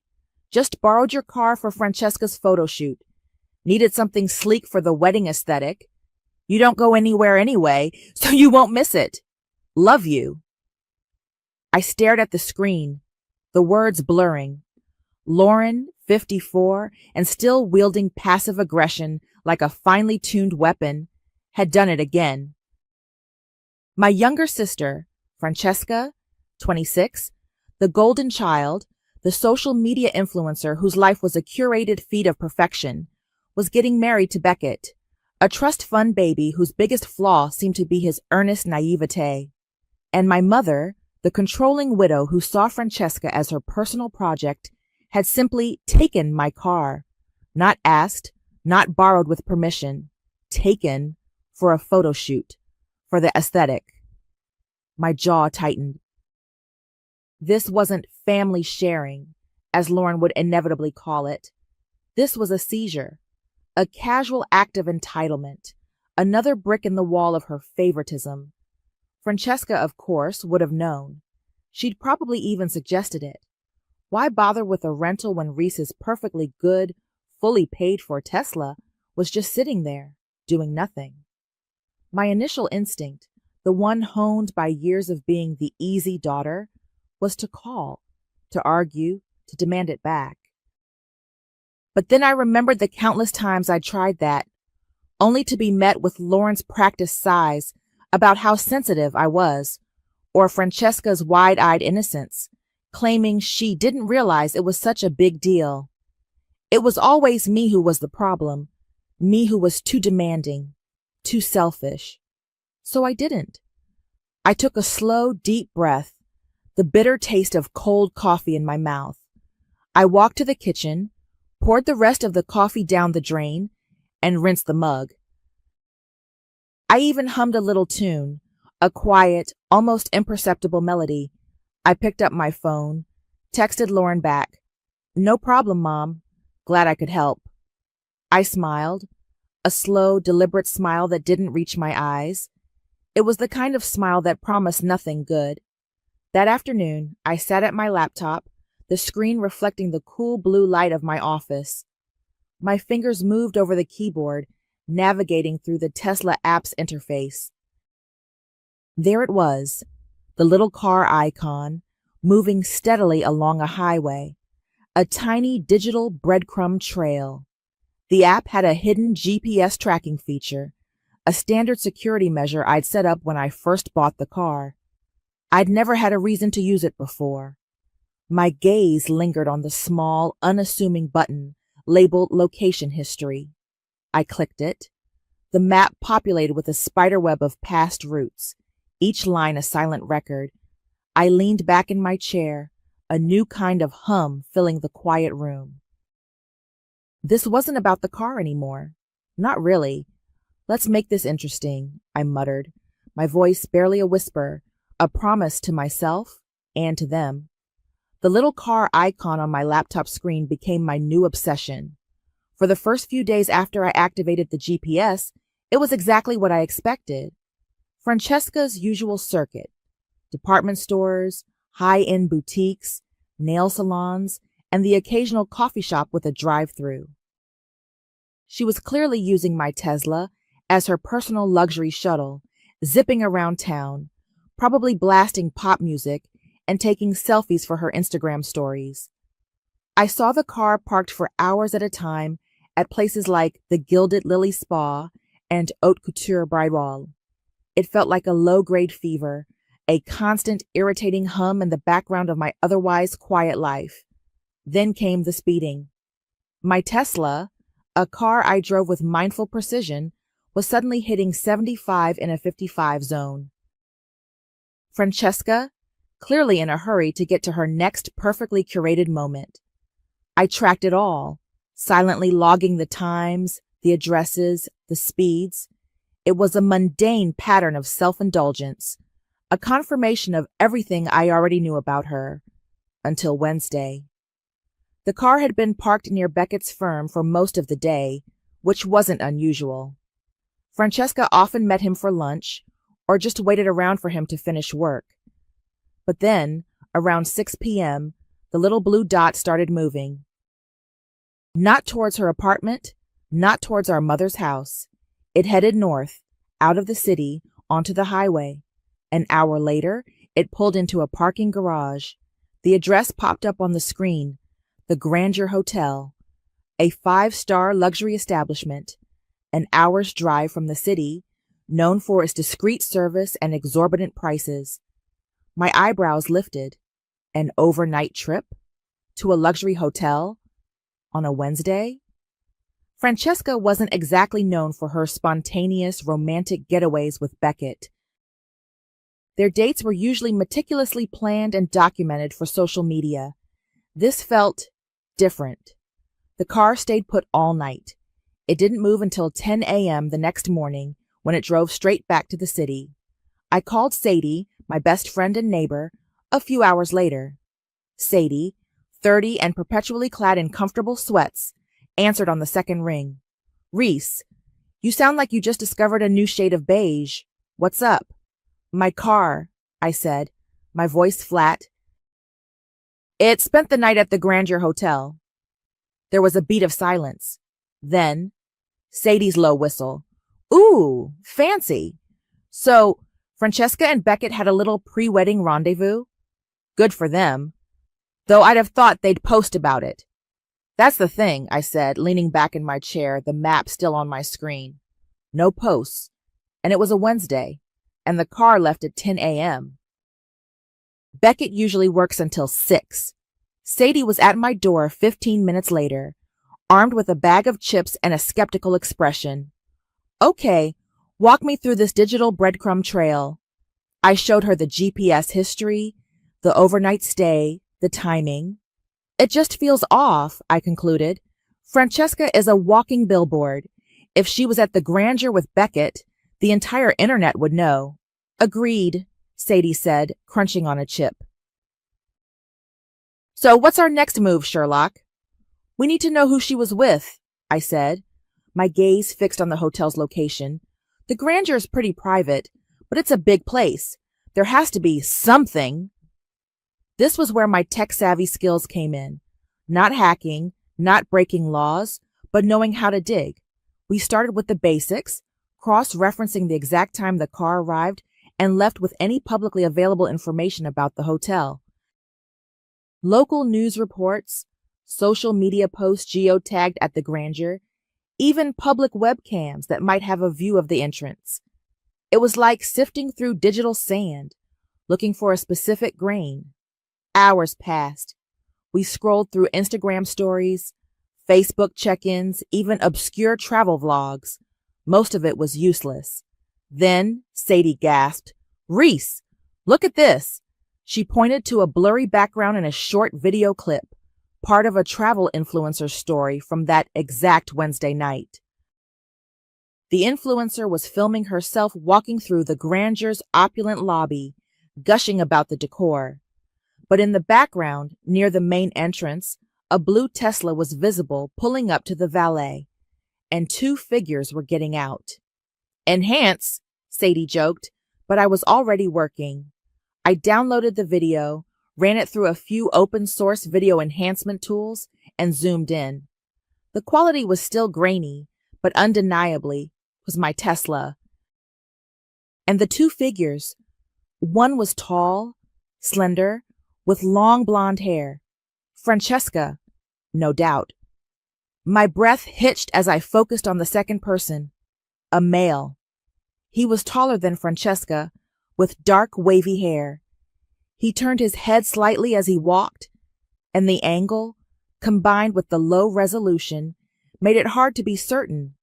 But the way he moved, the slight tilt of his head, I zoomed in further, pushing the pixels to their limit. The face resolved, just enough. My stomach dropped. It wasn't Beckett. It was Casey Murray, my ex-fling, Casey. The name hit me like a physical blow, even though I hadn't thought about him in years. Casey Murray, 27, a graphic designer I'd dated casually for a few months about a year and a half ago. It had been nothing serious, just a comfortable, easygoing connection that had fizzled out when he got a new job in a different city. We'd parted amicably, no drama, just a mutual understanding that it wasn't going anywhere. He was charming, funny, a little bit reckless, and surprisingly sweet. Everything Francesca usually avoided in favor of polished, pre-approved partners like Beckett. But then, I remembered, Francesca had a history of quietly, almost invisibly, stealing anything I ever showed even a passing interest in. A specific brand of coffee I liked, suddenly it was her new favorite. A niche artist I'd mentioned, her new obsession, complete with framed prints. It was never overt, never a direct challenge. Just a subtle absorption, a way of making my preferences her own, effectively erasing my original claim. I'd always dismissed it as a weird sibling quirk, a byproduct of her need to be the center of attention. But Casey, this was a person. Sadie, seeing my face, leaned closer. "Casey? As in, you're Casey?" I nodded, still staring at the pixelated image on the screen. The one and only. "Well, damn," Sadie breathed. "She really went for the full service package, didn't she? Your car, your ex-fling, your mother's approval." A cold anger, sharp and precise, began to replace the initial shock. This wasn't just about the car anymore. This was about a pattern, a lifetime of being overlooked, then actively undermined. Francesca wasn't just borrowing my things. She was systematically erasing my existence, one small, calculated theft at a time. And our mother, Lauren, was complicit, even an enabler. My first thought, the immediate visceral one, was to call Francesca, to confront her, to scream, to demand an explanation. But then, a different thought, colder and more satisfying, settled in. Why interrupt a liar when she's building her own noose? This wasn't a petty squabble. This was an opportunity to finally, definitively make them see me. Not the invisible button, but the hand that held the needle. I started compiling my files. This wasn't just a collection of screenshots. It was a meticulous digital murder board. I created a new folder on my desktop, labeled it Project Clarity. Inside, I started dropping everything. GPS history logs, time-stamped to the minute, showing every route, every stop, every speed violation. Freeze frames from the hotel video, zoomed and enhanced, clearly showing Francesca and Casey exiting my Tesla at the Grandeur. Screenshots of Francesca's social media, noting the conspicuous absence of any mention of a romantic getaway with Beckett, or any posts from the grandeur during that specific time. A timeline meticulously detailing the car's movements, cross-referenced with Francesca's known schedule and Beckett's work hours. It was like building a case, piece by painstaking piece. My UX UI skills, usually applied to designing user-friendly websites, were now focused on constructing an airtight narrative of betrayal. Every click, every drag and drop, felt like a tiny act of rebellion. A few days later, just as I was refining my timeline, my phone rang. Lauren. "Reese, darling, so glad I caught you. Francesca is having a bit of a meltdown about the wedding website. The designer she hired just disappeared. You know, creative types. Anyway, she was wondering if you could just whip something up for her. You're so good with computers, and you're always home anyway. It would be a huge help." My mother's voice, dripping with her usual blend of casual expectation and thinly veiled manipulation, grated on my nerves. You're always home anyway. The familiar dismissal, the assumption that my work was a hobby, my time limitless and worthless. I paused, a calculated silence stretching between us. I could say no. I could tell her exactly where she could stick her wedding website, but then I wouldn't have a front row seat. I wouldn't have access. A slow smile spread across my face, the kind of smile that promised nothing good. "Of course, Mom," I said, my voice sweet, almost too sweet. "I'd be happy to help Francesca with her wedding website. Send me all the details." "Oh, Reese, you're a lifesaver.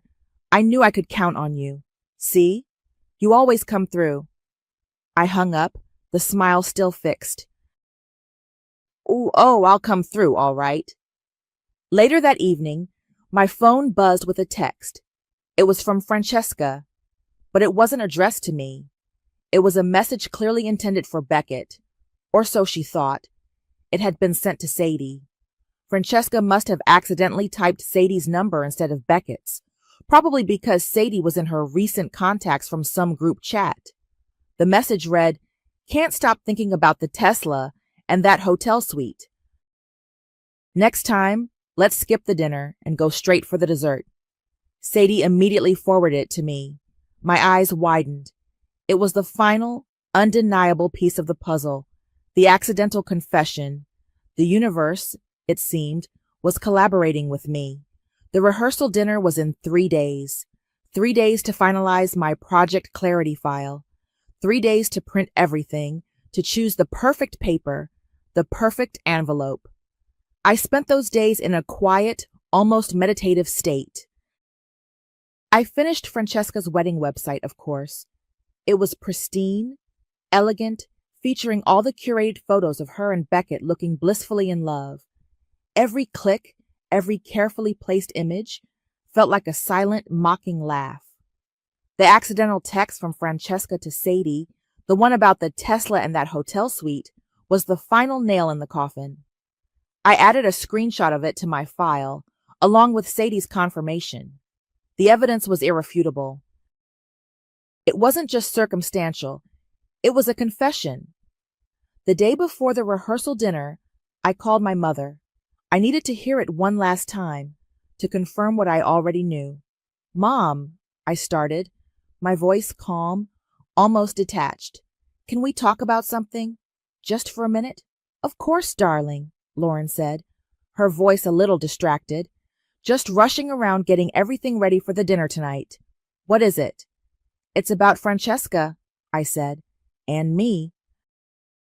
Did you ever love me enough to pick me? To put me first? Even once?"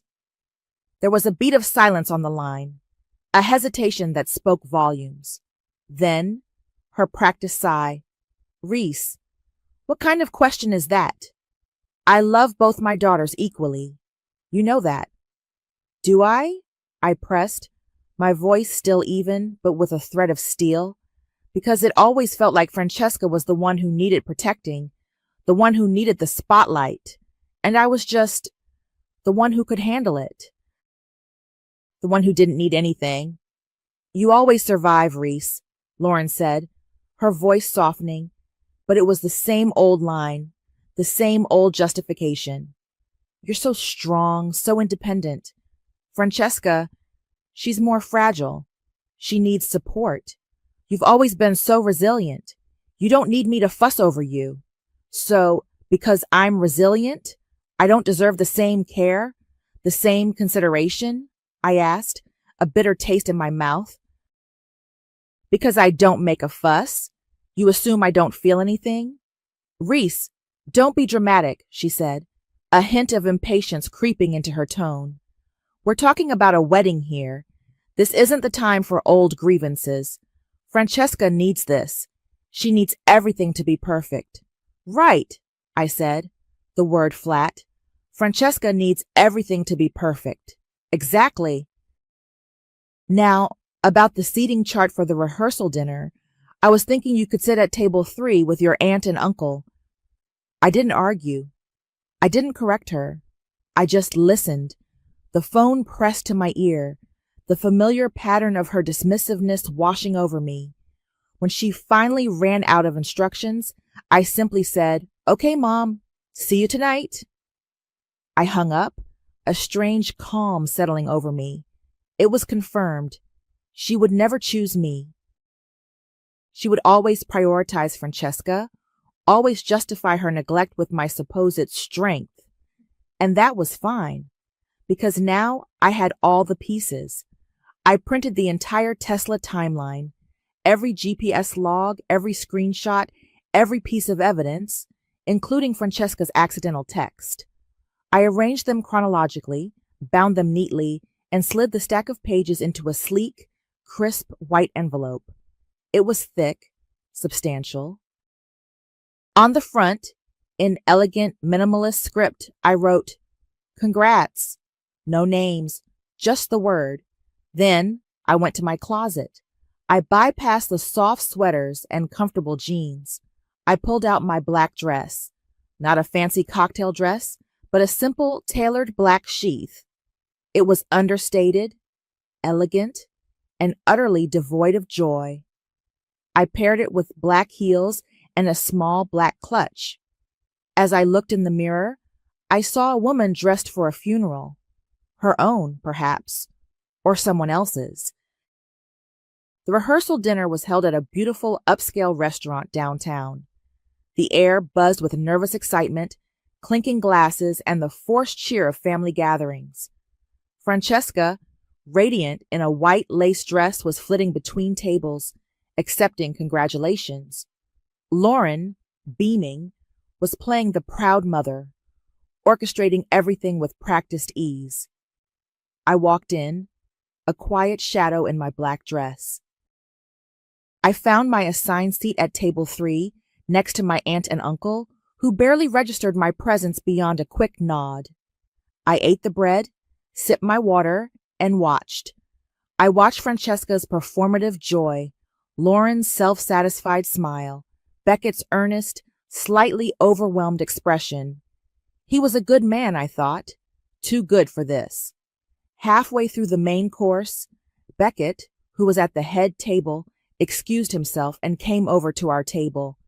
He looked tired, but genuinely happy.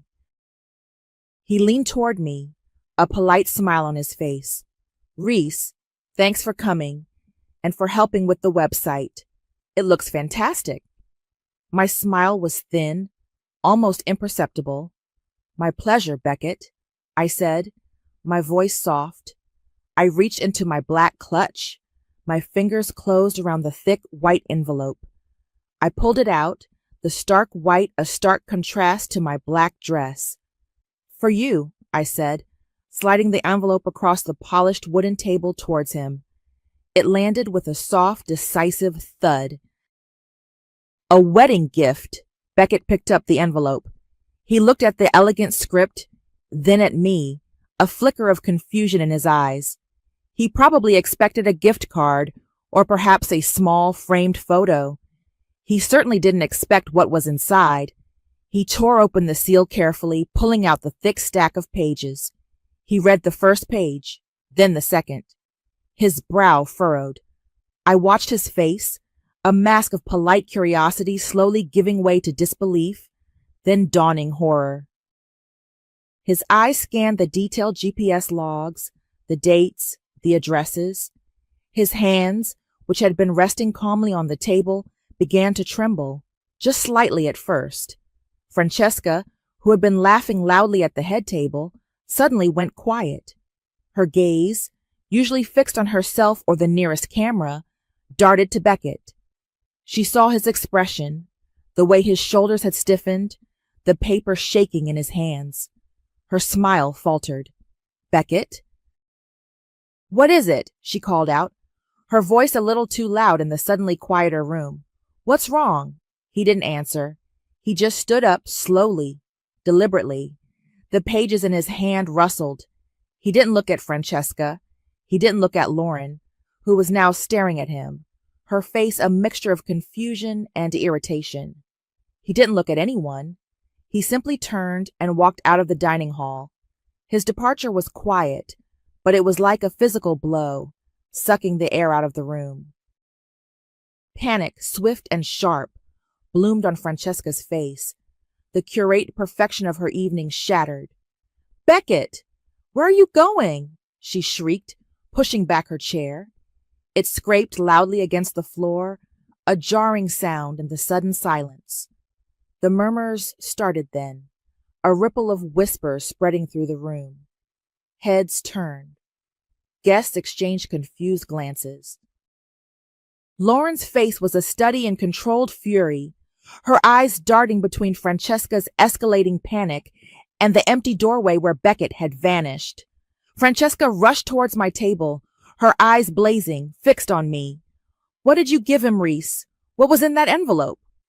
Her voice was a desperate hiss, raw and uncharacteristic. I met her gaze, my expression calm, almost serene. I took a slow sip of my water. "Just a story," I replied, my voice soft, but clear enough for those at my table to hear. "With wheels."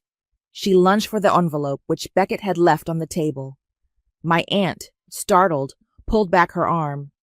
Francesca snatched the thick white folder, her fingers tearing at the edges in her haste. "Francesca, darling, what is going on?" Lauren demanded, rushing over, her voice tight with barely suppressed rage. "What have you done, Reese?" Francesca ignored her, her eyes scanning the first page, then the second. Her face, usually so animated and expressive, drained of all color. The vibrant blush she'd applied for the dinner seemed to vanish, leaving her skin stark white.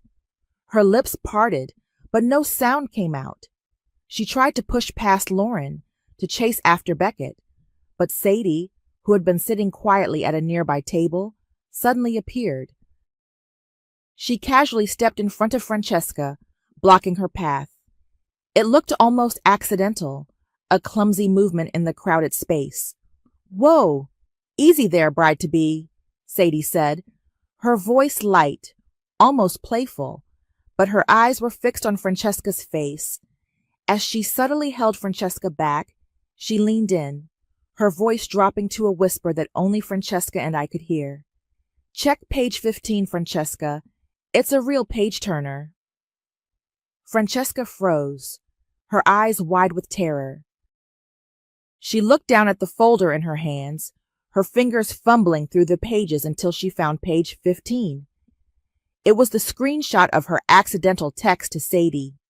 "Can't stop thinking about the Tesla and that hotel suite.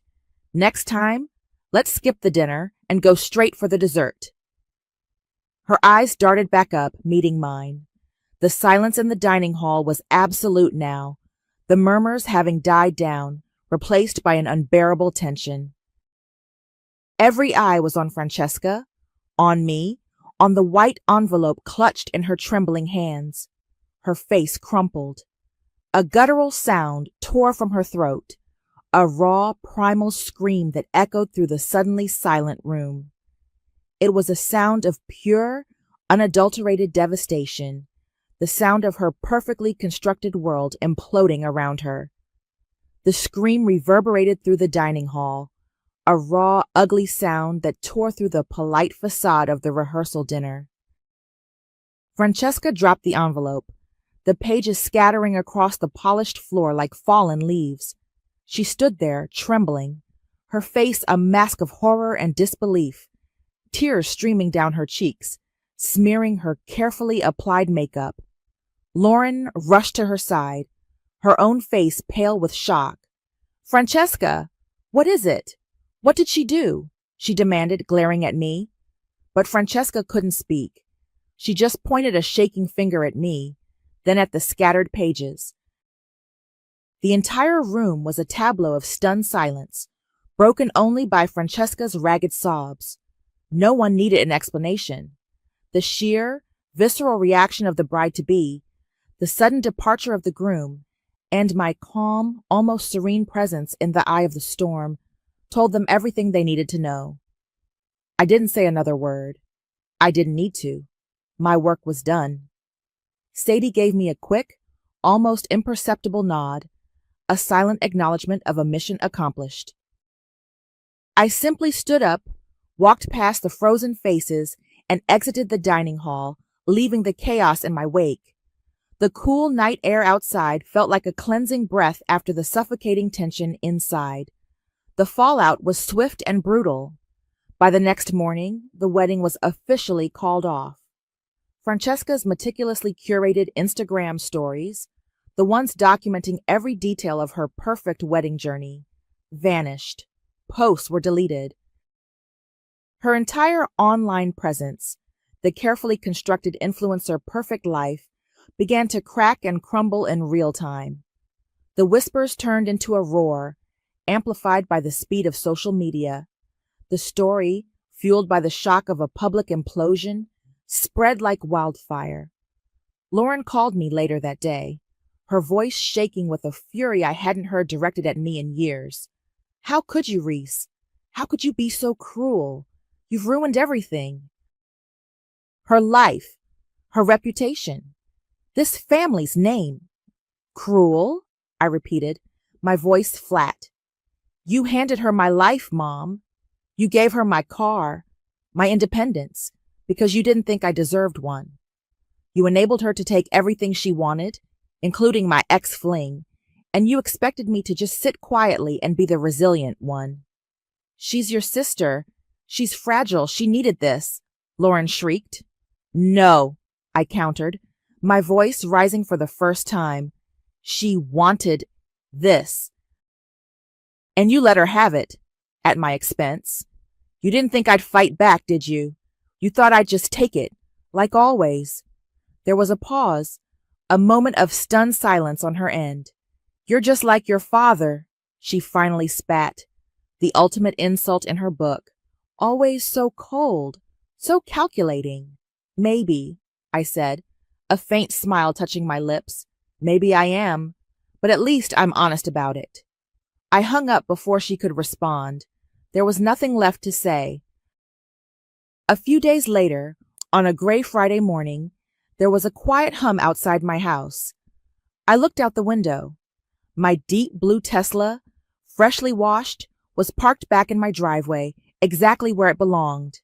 It was a silent, almost apologetic return, a stark contrast to the dramatic exit it had made weeks ago. No note, no explanation, just the car, back home.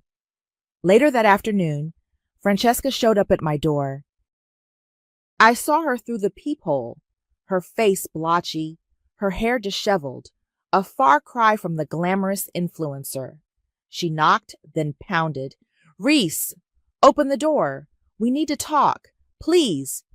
Her voice was hoarse, desperate. I didn't open it. I just stood there, on the other side of the solid wood, listening to her pleas, her demands, her eventual frustrated sobs as she realized I wasn't going to budge. After about 10 minutes, she gave up, her footsteps retreating down the driveway. I walked to the kitchen, poured myself a glass of water, and then slowly, deliberately, walked out to my car. I opened the driver's side door, the familiar scent of leather and new car smell, my smell, filling my nostrils. I slid into the driver's seat, my hands gripping the steering wheel. It felt good, solid, mine. Then I noticed it. On the passenger seat, tucked neatly into the crease, was a single fake white rose, and draped over it, crumpled and discarded, was Francesca's bridal veil. I picked up the fake rose. It was cheap, plastic, a stark contrast to the real flowers that would have adorned Francesca's wedding. The veil, crumpled and discarded, felt flimsy in my hands, a trophy perhaps, or a final, desperate act of defiance. I tossed them both onto the dashboard, a strange, almost macabre decoration. Then I started the car. The familiar, silent hum of the Tesla filled the space. I backed out of the driveway, the tires crunching softly on the gravel. It was my first time driving it in weeks, and the feeling was complicated. It wasn't the triumphant roar of a victory lap, not the exhilarating rush of pure revenge. It was quieter than that. Vengeance, I realized, wasn't a loud celebratory thing. It was a release, like holding your breath for a lifetime and finally exhaling. The weight I hadn't even realized I was carrying, the constant low-grade thrum of being overlooked, dismissed, and taken for granted, had lifted. It wasn't comfort, not exactly. It was clarity, a sharp, undeniable understanding of who I was and who they were and where I stood in relation to them. I drove aimlessly, letting the car glide through the quiet suburban streets, then onto the highway. The GPS, my silent accomplice, was now just a navigation tool, guiding me wherever I chose to go. I thought about the dining hall, the moment Beckett walked out. That brief electric second where the polite murmurs died and Francesca's carefully constructed world imploded. It was heartbreaking, yes, for Beckett, but for me, it was profoundly satisfying, not because I wanted to hurt them, not purely, but because for the first time they saw me. They saw the consequences of their actions, delivered by the invisible button. My phone buzzed, an email notification. I pulled over to a quiet side street and checked it. It was from Beckett. The subject line was simple. Thank you. I opened it. The message was brief, earnest, just like him. He thanked me for the truth, for having the courage to show him what he needed to see. He said he was hurting, but that he knew, deep down, it was for the best. He wished me well. I stared at the words for a long moment. He was a good man. He deserved better. But he wasn't the one I needed to hear from. His validation, while kind, wasn't the point of this. This wasn't about him. It was about me. I pressed the delete button. The email vanished. I drove for another hour, just driving, feeling the hum of the car, the quiet power beneath my hands. The fake rose and the crumpled veil sat on the dashboard, a silent reminder. When I finally pulled back into my driveway, the sun was setting, casting long shadows across the lawn. I walked into my quiet house, the silence no longer a burden, but a sanctuary. I brewed a cup of tea, the familiar ritual grounding me. Then I opened my laptop. The screen glowed, inviting. I opened a new document. My fingers hovered over the keyboard. I had a story to tell, a different kind of story than the ones I designed for clients. This one was mine. I typed the first line, keep the car, and other lies my family told me. The weeks that followed the rehearsal dinner faded into months. I hadn't spoken to Lauren or Francesca since that day. There were no calls, no texts, no attempts at reconciliation from their end, just silence, which suited me perfectly.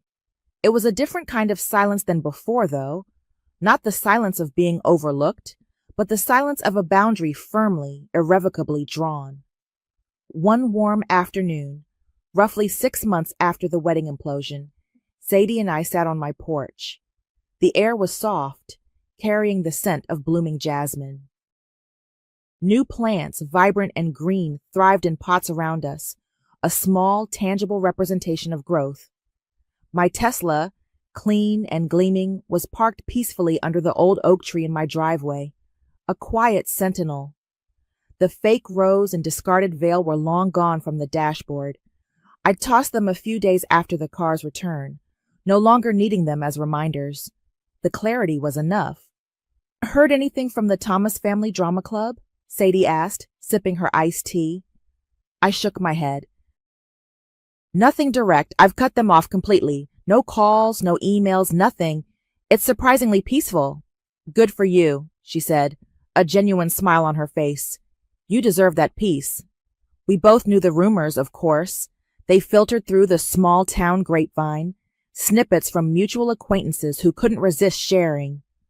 Francesca's social media, once a vibrant, carefully curated shrine to her perfect life, was gone.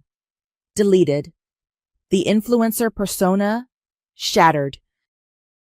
Rumor had it she was back living with Lauren, a stark contrast to the independent, glamorous life she'd projected.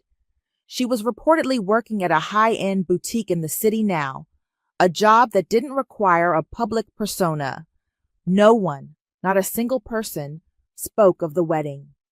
It was as if it had never happened, a collective erasure of a very public humiliation.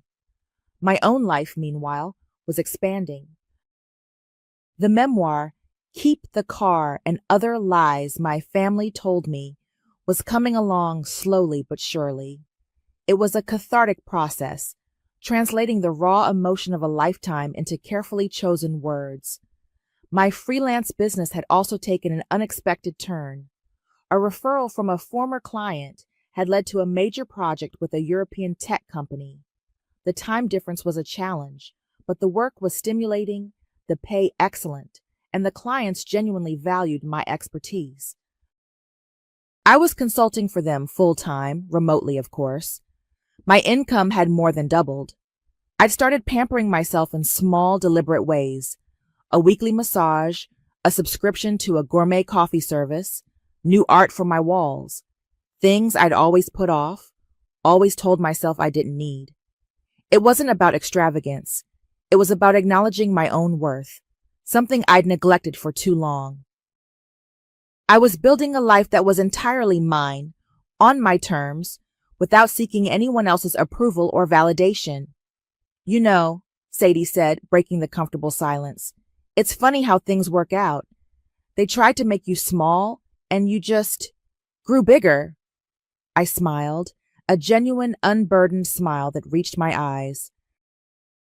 I may work from home, I said, looking out at the quiet street, then back at my car, but trust me, I never play small again. I finished my tea, the last drops cool and sweet. Sadie packed up her empty mug. As she left, I stood up, walked to my Tesla, and opened the driver's side door. The car was still mine, a symbol of my independence, but now it was also a quiet monument to my reclamation. I backed it slowly out of the driveway, the hum of the electric engine a soft, confident purr. The fake rose and veil were long gone, but the memory of them, of what they represented, remained. A trophy, not of vengeance, but of self-respect. The call came on a Tuesday morning while I was elbow deep in fabric samples for a client's living room. Grandma Rose was gone. My name is Scarlett, and at 24 I thought I understood loss. I was wrong. Nothing prepares you for the moment when the only person who ever made you feel chosen disappears from your world forever. I drove the 3 hours to my hometown in a fog, my hands shaking on the steering wheel every time I passed a billboard or exit sign that brought me closer to that little yellow house on Maple Street, the house where I'd spent every summer, every holiday, every moment my mother deemed me too much to handle. She went peacefully, my mother Diane said when I walked into the funeral home. No hug, no, I'm sorry for your loss. Just facts, delivered like a weather report. The service is Thursday.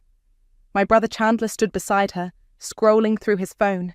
He glanced up long enough to nod in my direction before returning to whatever was more important than our grandmother's death. Can we talk about the house?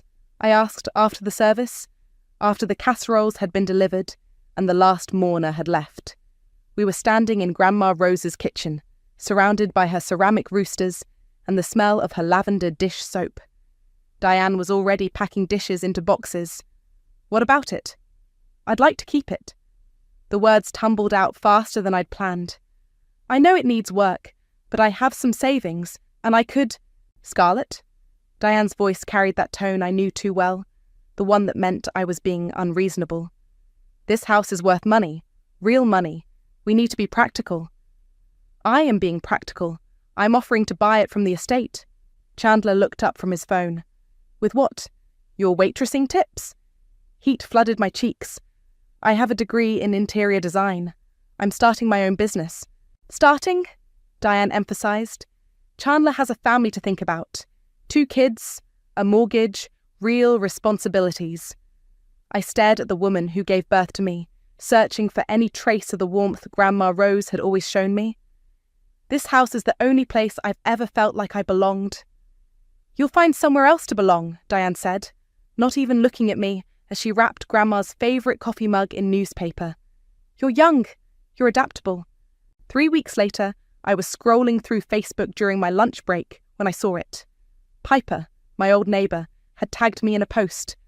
Thought you'd want to see this, Scarlett. The photo showed a bright red for sale sign planted in Grandma Rose's front yard like a knife through my chest. I called Diane immediately.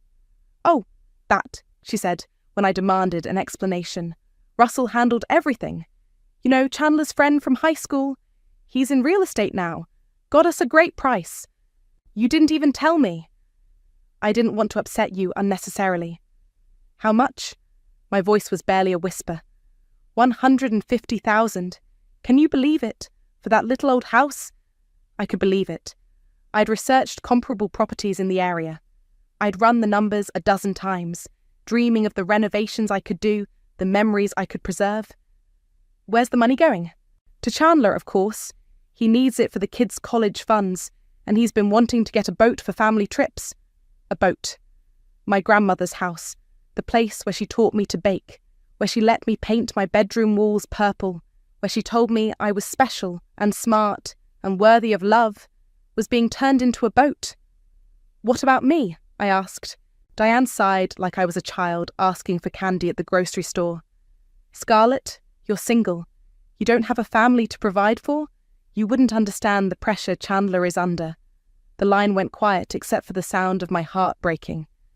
Just be grateful you don't have kids to worry about, she continued. You have freedom. That's worth more than money. I hung up without saying goodbye. That night, I drove to Maple Street one last time. The house was dark, empty, already feeling like a stranger's property. I walked around to the backyard, to the old oak tree where Grandma Rose used to push me on the tire swing. There, carved into the bark, were the letters I'd etched with a kitchen knife when I was 8. SH plus GR, Che forever. I traced the fading letters with my finger and made a promise to the darkness. Someday, I'll be back for you. I waited 2 days before confronting them. 2 days of staring at that Facebook photo, of calling in sick to work, of rehearsing what I'd say when I finally grew the spine to demand answers. I found them at Chandler's house on Saturday morning. Diane's car was in the driveway, next to a gleaming white boat trailer. The boat sat there like a monument to my stupidity. Fiberglass and chrome, where my childhood should have been. Chandler opened the door, wearing a fishing vest, grinning like he'd won the lottery. Which, I guess, he had. Scarlett, come see the new baby. He gestured toward the boat with the enthusiasm of a kid showing off a new toy. 22 feet of pure freedom. The kids are going to love it. We need to talk. My voice came out steadier than I felt. About what? Diane appeared behind him, coffee mug in hand. She looked genuinely confused, like she couldn't imagine what I might be upset about. About the house, about the money, about the fact that nobody thought to include me in any decisions. Chandler's smile faded. Include you in what? It wasn't your house. It was Grandma's house. And I asked, you asked for something that wasn't realistic, Diane interrupted. We had to think about what was best for the family. I am family. Of course you are, honey, but you're not responsible for anyone else. Chandler has 2 children depending on him. I looked at my brother, really looked at him. At 34, he still had that same entitled smirk he'd worn as a teenager when he'd borrowed my car without asking, when he'd used my college fund money for his wedding, when he'd moved back in with Mum after his divorce and never moved out. Where are the kids now? I asked. With their mother. It's her weekend. So you bought a boat for family trips, but the kids live with your ex-wife? Chandler's jaw tightened. That's temporary. Calvin's just being difficult about the custody arrangement. Maybe because you haven't paid child support in 3 months, Diane said under her breath. Mum! What? It's true. That's why you needed the money so badly. I stared at them both. So, Grandma's house paid for your boat and your back child support? It paid for Chandler's future, Diane snapped. Something you clearly don't understand because you've never had to put anyone else first. I put Grandma first. Every summer, every holiday.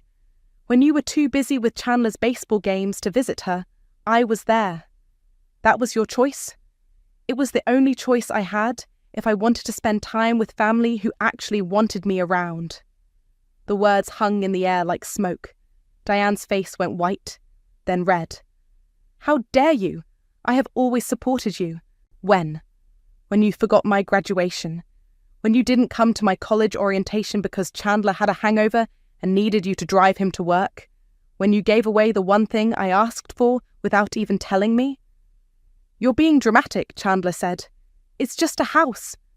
It wasn't just a house to me. Well, maybe that's the problem, Diane said.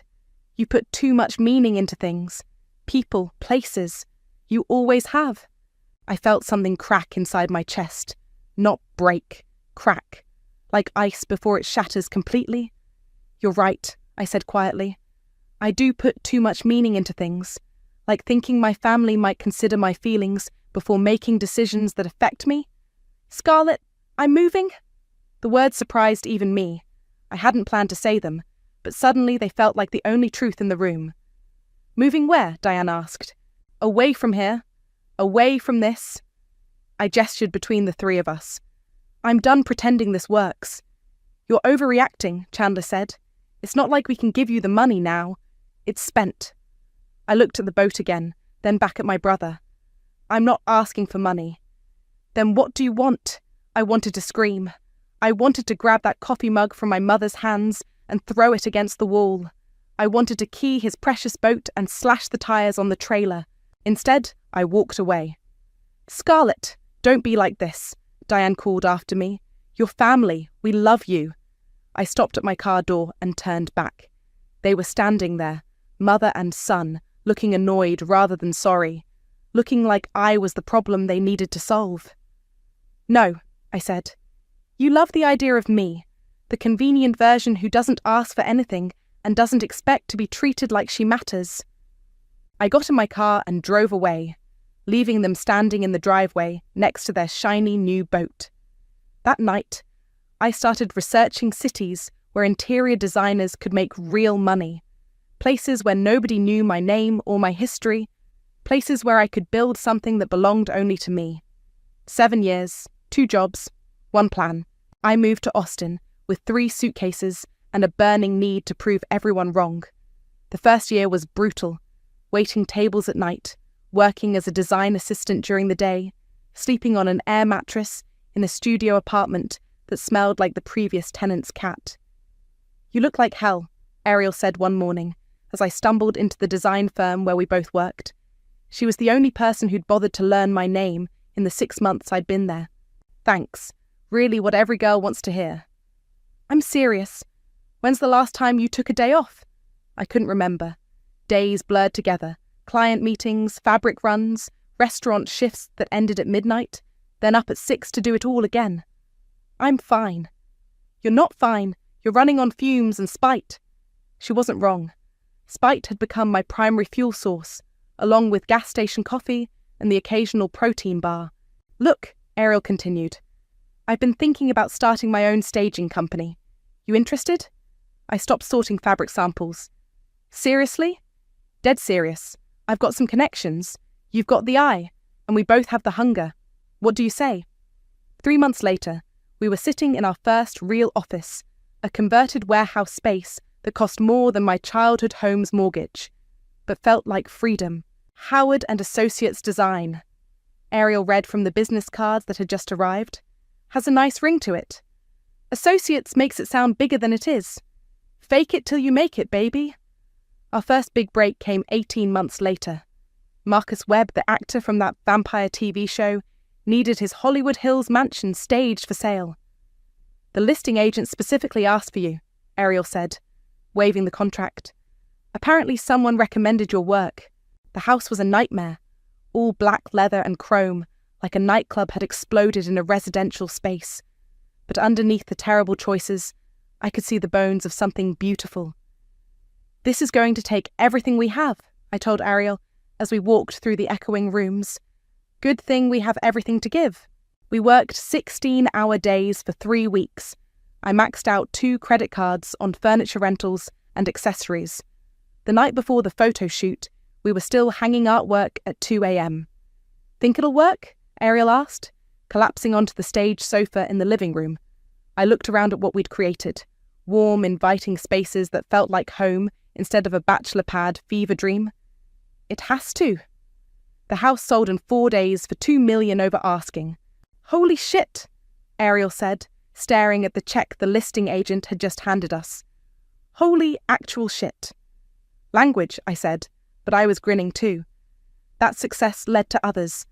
Word spread in the tight-knit world of high-end real estate. Within 2 years, we had a waiting list of clients and a team of 12 employees. But through it all, I never forgot about Maple Street. I set up Google alerts for the address, checked property records obsessively, even drove by during my rare visits home. The house looked sadder each time. Peeling paint, overgrown yard, windows that seemed to stare at me accusingly. You're torturing yourself, Piper said, during one of our occasional phone calls. She still lived in our hometown, working as a teacher, and she'd had a crush on me in high school that everyone knew about except me. I just want to know it's okay. It's not okay. It's been empty for 3 years. The people who bought it were investors who never moved in. Now it just sits there, rotting. Chandler's boat's still running. Last I heard, he sold it to pay for his lawyer. Messy divorce, apparently. Calvin took him for everything. I felt a flicker of satisfaction at that news, followed immediately by guilt for feeling satisfied. What about you? Piper asked. Still conquering the design world? Something like that.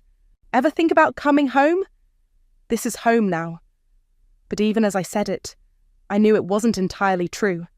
Austin was where I worked, where I'd built my success, where I'd proven I could survive without them.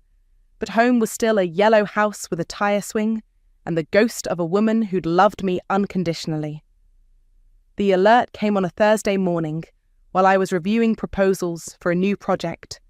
One line of text that changed everything. 1247 Maple Street. Foreclosure auction. Opening bid $85,000. I stared at the screen until the words blurred. Ariel, I called across the office. Cancel my appointments for next week. Why? What's wrong? I printed the foreclosure notice and held it up like a winning lottery ticket. I'm going home. The courthouse steps were crowded with vultures. Investors in cheap suits clutching clipboards, contractors calculating renovation costs, and a handful of locals who'd come for the entertainment. I sat in my rental car across the street, watching through designer sunglasses. The woman who'd left town 7 years ago in a beat-up Honda would never have been able to afford the BMW I was driving now, or the tailored blazer I wore, or the LLC I'd created specifically for this moment. Scarlett Howard Enterprises, I'd named it. Let them figure out what that meant. Russell stood at the front of the crowd, older now, but still recognizable. Chandler's old friend had put on weight and lost most of his hair, but he carried himself with the confidence of someone who'd never had his childhood sold out from under him. Next property, Russell announced, consulting his tablet. 1247 Maple Street. 3-bedroom, 2-bath, built in 1952. Needs significant work. Opening bid is $85,000. I stepped out of the car and walked across the street. my heels clicking against the pavement. A few heads turned. I was overdressed for a foreclosure auction, and I knew it. "Do I hear 85? Russell called out. A man in work boots raised his hand. 85. 90, called someone else. I waited. Let them think they were in control. 100, the contractor said. 110. 120? The bidding slowed around 130. The contractor dropped out, shaking his head. Only 2 investors remained, going back and forth in $5,000 increments. 150, one of them said. 155, countered the other. 160. A pause. The second investor was calculating, deciding if the profit margin was still worth it. Going once at 160, Russell said. I raised my hand. 200,000. The crowd turned to stare. Russell's eyes found mine, and I saw a flicker of recognition cross his face before he quickly looked away. 200,000 from the lady in the back. Do I hear 210? Silence. The investors were already walking away, muttering about crazy rich people driving up prices. Going once, going twice. Russell's gavel came down. Sold to bidder number 47 for $200,000. I walked to the registration table, where a clerk was waiting with paperwork. Congratulations, she said. That's quite a property you just bought. Yes, I said, signing the documents with steady hands. It is. Russell approached as I finished the paperwork. Scarlett? Scarlett Howard? Hello, Russell. I thought that was you. Wow, you look... He gestured vaguely at my outfit. Different. Success will do that. I heard you moved to Austin. Interior design, right? Something like that. I folded the deed and slipped it into my purse. Thanks for handling the sale all those years ago. Really worked out well for everyone. His face reddened. Look, about that, no need to explain. Business is business, right? I walked away before he could respond, leaving him standing there with his mouth half open. The drive to Maple Street took 5 minutes. 5 minutes to travel back through 7 years of anger and ambition, and sleepless nights fueled by the memory of being dismissed. The house looked worse than I'd imagined. The yellow paint had faded to a sickly beige, shutters hung crooked, and the front porch sagged like a broken smile. Weeds had claimed the flower beds where Grandma Rose used to grow her prize-winning roses. I sat in the car for a long moment, staring at the wreckage of my childhood sanctuary. Then I got out and walked to the backyard. The oak tree was still there, massive and patient. The tire swing had rotted away, but the branch where it hung remained strong. I found the carved letters, weathered but still visible. SH, plus GR, Tham, forever. I traced them with my finger, the same way I had 7 years ago. I kept my promise, I whispered to the tree, to the ghost of my grandmother, to the little girl who'd believed family meant something. My phone buzzed. A text from Ariel. How did it go? I typed back, I'm home. The next message came immediately. What's the plan? I looked up at the house, my house now, and smiled for the first time in days. Renovation first, then we throw a party. What kind of party? I walked back to the front yard, already envisioning the transformation. The fresh paint, the restored porch, the flower beds blooming again with life. The kind that reminds people what they threw away. That night, I checked into the nicest hotel in town and called the best contractor in the state. Money was no object. Time was no concern.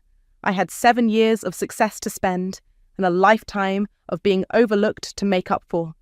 The real work was just beginning. 3 months later, the house looked like something from a magazine spread. Not the cold, sterile kind, the warm, lived-in kind that made you want to curl up with a book and never leave.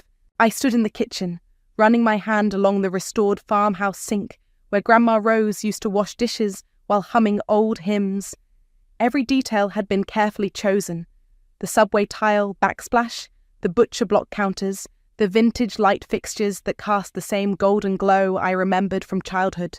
The caterers are set up, Ariel said, appearing in the doorway with her tablet. Bars stocked, flowers are gorgeous, and the photographer is getting some final shots of the dining room. What about the centerpiece? That's the real showstopper.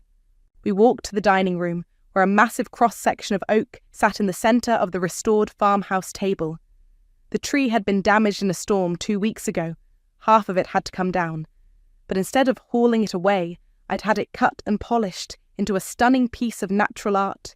The carved letters were still visible, preserved under layers of clear resin.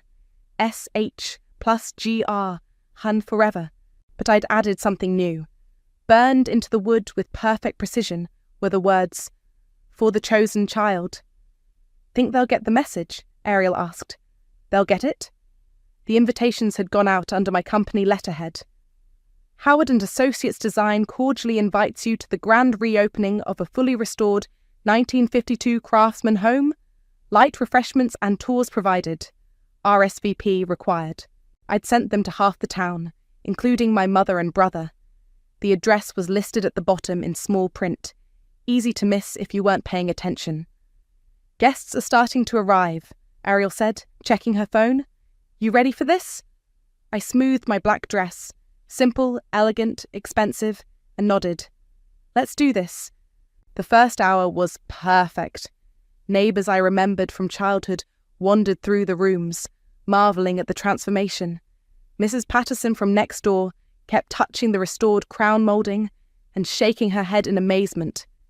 "Your grandmother would be so proud," she said, squeezing my hand. "She always said this house had good bones." She was right about a lot of things. I positioned myself near the front window, where I could watch the street. At exactly 7:30, Diane's car pulled up to the curb. "Showtime," I murmured to Ariel. My mother and brother walked up the front path, both dressed like they were attending a business function. Diane wore her best church dress, and Chandler had actually put on a tie. They looked confused, checking the address against their phones. I slipped into the kitchen and watched them through the security monitor I'd had installed. They entered through the front door, accepting champagne flutes from the catering staff. "This is beautiful," I heard Diane say to another guest. "Do you know who owns it now?" "Some design company from Austin," the woman replied. "They've done an incredible job." Chandler was examining the restored hardwood floors. Must have cost a fortune. They moved through the living room, the bedrooms, making polite conversation with other guests. I tracked their progress on the monitor, waiting for the moment they'd enter the dining room. It happened at 8:15. Diane walked in first, drawn by the sound of laughter from a group admiring the built-in china cabinet I'd had restored. She was nodding along with their conversation. When her eyes fell on the centerpiece, I watched her face change. Confusion first, then recognition, then something that looked like fear. "Chandler," she called, her voice tight. "Come here."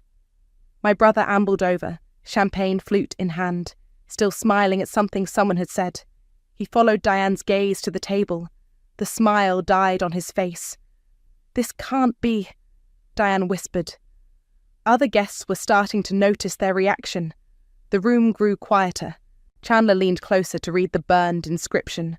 "For the chosen child. What the hell does that mean?" "It means," I said, stepping into the doorway, "welcome home." The room went completely silent. Every head turned toward me, but I only had eyes for my mother and brother. Diane's champagne flute slipped from her fingers, shattering against the hardwood floor I'd spent a fortune restoring. "Scarlett?" Her voice was barely a whisper. "Hello, Mom. Chandler." I walked into the room like I owned it, which, of course, I did. "Thank you both for coming. I wasn't sure you'd remember the address." "What is this?" Chandler demanded. "What are you doing here?" "I live here now." I gestured around the room. "Well, technically, I own here. I bought it at foreclosure auction 3 months ago." "That's impossible," Diane said. "You don't have that kind of money." I smiled. "Turns out I do." The other guests were pretending not to listen while hanging on every word. Small-town drama was better than cable TV. "You bought Grandma's house?" Chandler's face was turning red. "Why?" "Because," I said, running my hand along the oak centerpiece. "It was the only thing I ever asked for." The other guests had slowly filtered out, sensing the family drama brewing. Now it was just the 3 of us in the dining room, with Ariel hovering in the kitchen doorway like a protective guard dog. "You can't just buy a house out of spite," Chandler said, pacing around the oak centerpiece like it was evidence in a crime scene. I didn't buy it out of spite. I bought it because it was for sale. I picked up a piece of the broken champagne flute and set it on the side table. Again. What's that supposed to mean? Diane asked. It means this house has been sold twice now. First time the money went to buy your son a boat. This time I paid cash. Chandler stopped pacing. How much? $200,000 at auction, another $300,000 in renovations. I watched his face do the math. $500,000 total, if you're keeping track. That's impossible, Diane repeated. You're a waitress. Was a waitress? Now I own a design firm that stages million-dollar homes for celebrities. I pulled out my phone and showed them a photo from our latest project, a tech billionaire's Malibu mansion. This sold for $12 million last month. We got a 6-figure commission. Chandler's face went pale. You're lying. Google me. He actually did it, right there in front of everyone. I watched his expression change as he scrolled through articles about my company, photos from design magazines, client testimonials. Holy shit, he whispered. Language, Diane said automatically, but she was staring at me like she'd never seen me before. There's more, I said. I'm not keeping this as a personal residence. What do you mean? Diane asked. I'm turning it into a transitional housing centre for women who've been left financially devastated by divorce or abandonment. I smiled at Chandler. Women like your ex-wife. Calvin? His voice cracked on her name. She applied last week. Turns out being 3 months behind on child support while your ex-husband buys toys puts you in a tough spot financially. You contacted Calvin? She contacted me, saw the news story about the renovation, and recognized the address. Small world. Diane sank into one of the dining chairs I'd carefully selected to match Grandma Rose's old set. This is insane. You're doing this to hurt us. I'm doing this to help women who've been discarded by their families. I looked directly at her. Women who've been told they don't matter because they don't have the right kind of responsibilities. That's not what I said. You're single. You don't have a family. You wouldn't understand. I quoted her words back perfectly. Ring any bells? Chandler was still staring at his phone. It says here your company is worth millions. Conservative estimate? And you're giving it all up for this? He gestured around the room. For revenge. I'm not giving up anything. This is an expansion. Howard and Associates is opening a non-profit division. I walked to the window that looked out on the backyard. The women who stay here will learn job skills, financial planning, self-sufficiency. Everything I had to teach myself after my family wrote me off. We didn't write you off, Diane protested. You sold my inheritance to buy your son a boat. It wasn't your inheritance. It was your grandmother's house, and we made the decision that was best for the family. Which family? I turned back to face them. Because I'm family too, and nobody asked what was best for me. The front door opened, and Piper walked in carrying a bottle of wine and wearing a sundress that made her look exactly like she had in high school. Sorry I'm late, she said, then stopped when she saw the tension in the room. Oh, should I come back later? Perfect timing, I said. Piper, you remember my mother and brother? Of course. Hi, Mrs. Howard. Chandler. She set the wine on the counter and looked around the room. Wow, Scarlett, this place is incredible. Your grandmother would be so happy. Would she? Diane asked bitterly. Would she be happy that her granddaughter bought her house just to spite her family? Piper's eyebrows shot up. Spite? This is the most beautiful thing anyone's ever done for this house, for this neighborhood. She looked at me with something that might have been admiration. You brought it back to life. She's turning it into a homeless shelter, Chandler said. Transitional housing, I corrected. And it's not for homeless women. It's for women whose families failed them. Like Calvin, Piper said quietly. I heard about the divorce, about the money problems. Chandler's jaw tightened. That's none of your business. It became my business when you mortgaged your house to cover your gambling debts and left your kid's mother scrambling to pay rent. The room went dead silent. How do you know about the mortgage? Diane asked. I smiled. Small town. People talk. Chandler's face went from pale to red to something approaching purple. You've been spying on me. I've been living my life. You've been making yours everyone else's problem. I poured myself a glass of wine from Piper's bottle. Calvin told me some interesting things when she applied for housing. Like what? Diane asked, though she looked like she didn't want to know. Like how Chandler convinced you I was having mental health issues, how he said I was unstable and obsessed with the past, and that giving me the house would be enabling my delusions. The silence that followed was deafening. Is that true? Piper asked, looking between Chandler and Diane. Diane's hands were shaking. He was concerned about you. We both were. Concerned about what, exactly? You were so attached to that house. It wasn't healthy. What wasn't healthy was a 24-year-old woman asking for the one place she'd ever felt loved and being told she was crazy for wanting it. Chandler finally found his voice. You were obsessed. You still are. Look at this place. You've turned it into some kind of shrine. I've turned it into a home, something you clearly don't understand, since you lost yours to a bookie. How do you know about... He stopped himself, but it was too late. About the gambling, about the second mortgage, about the fact that you owe more money than this house is worth. I set down my wine glass. Calvin talks when she's worried about her kid's future. Diane stood up so fast her chair scraped against the floor. This is enough. I don't know what you think you're accomplishing here, but I'm accomplishing exactly what I set out to accomplish. I walked to the built-in china cabinet and opened the glass doors. Inside were Grandma Rose's dishes, the good china she only used for holidays. I bought these back from the estate sale, paid 3 times what they're worth. You bought back Grandma's dishes. I bought back everything I could find.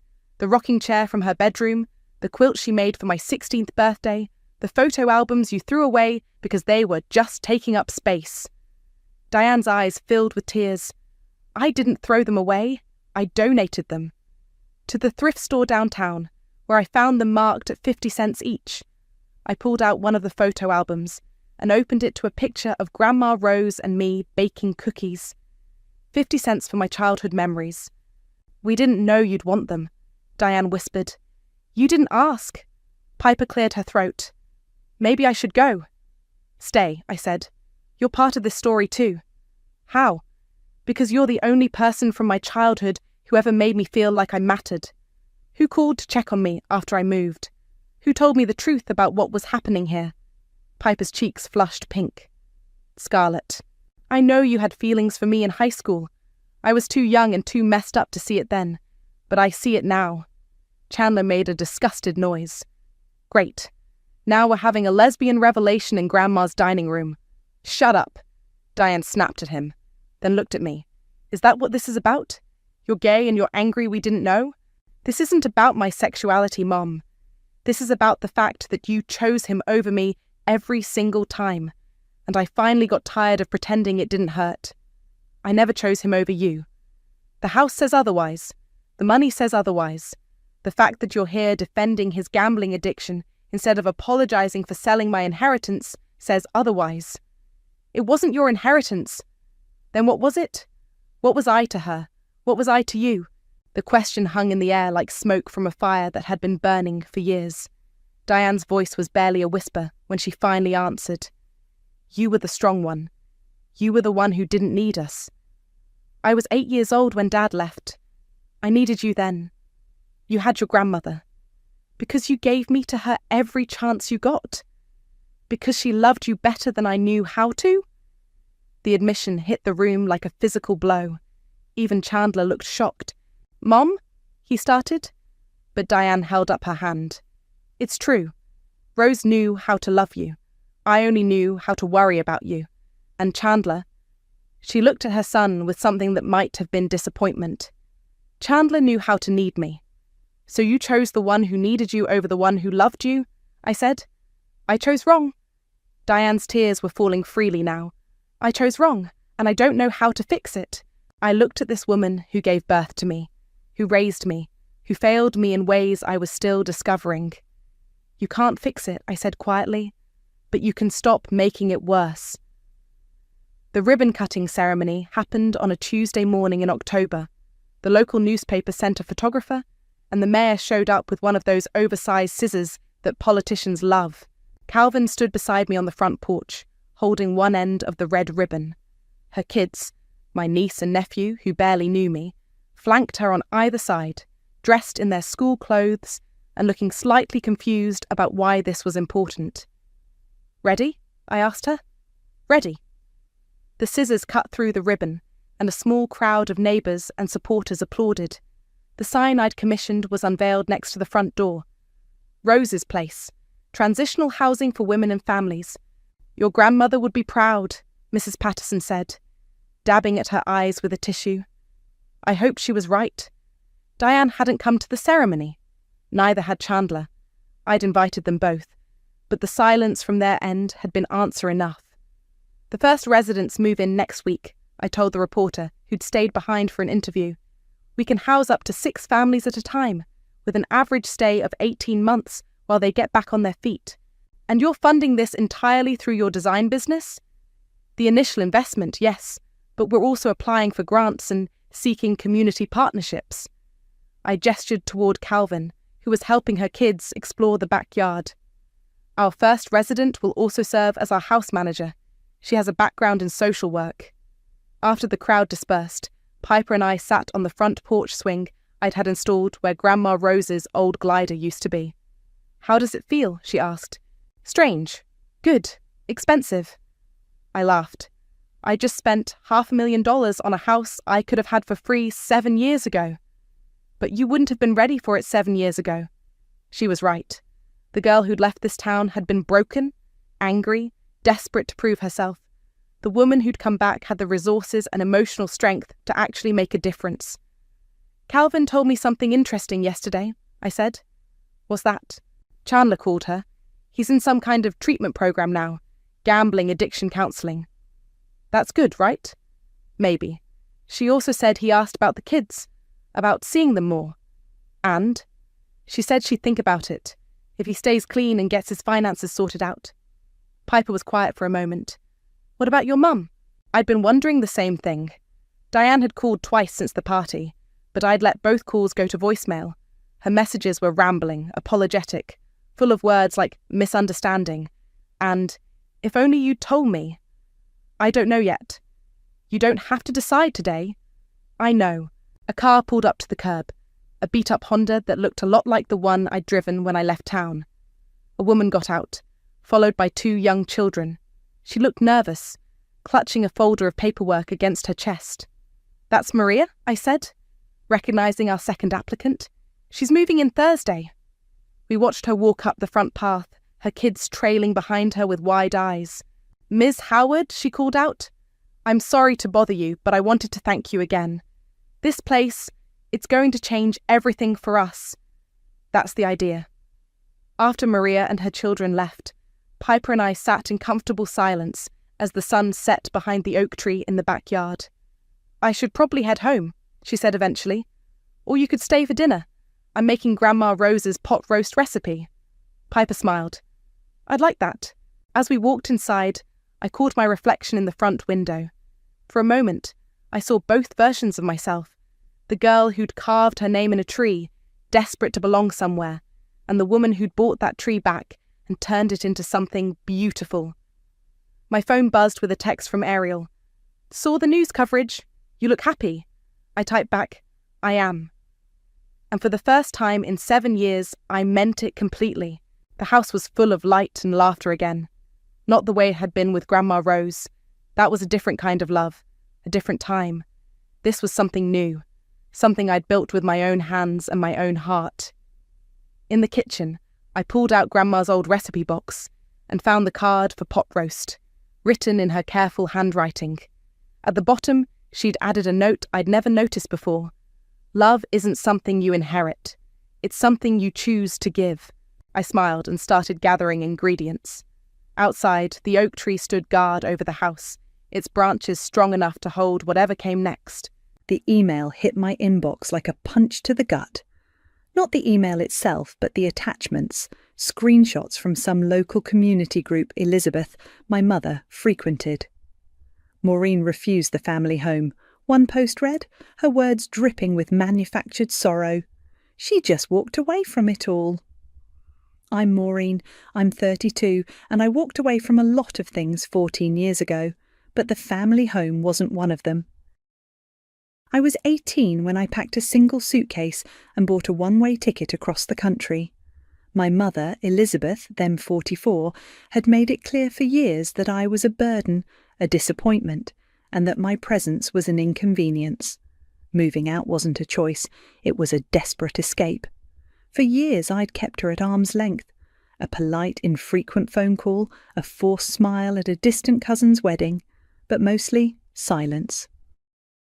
It was the only way to protect myself from the insidious way she twisted reality, a skill she'd honed since my childhood.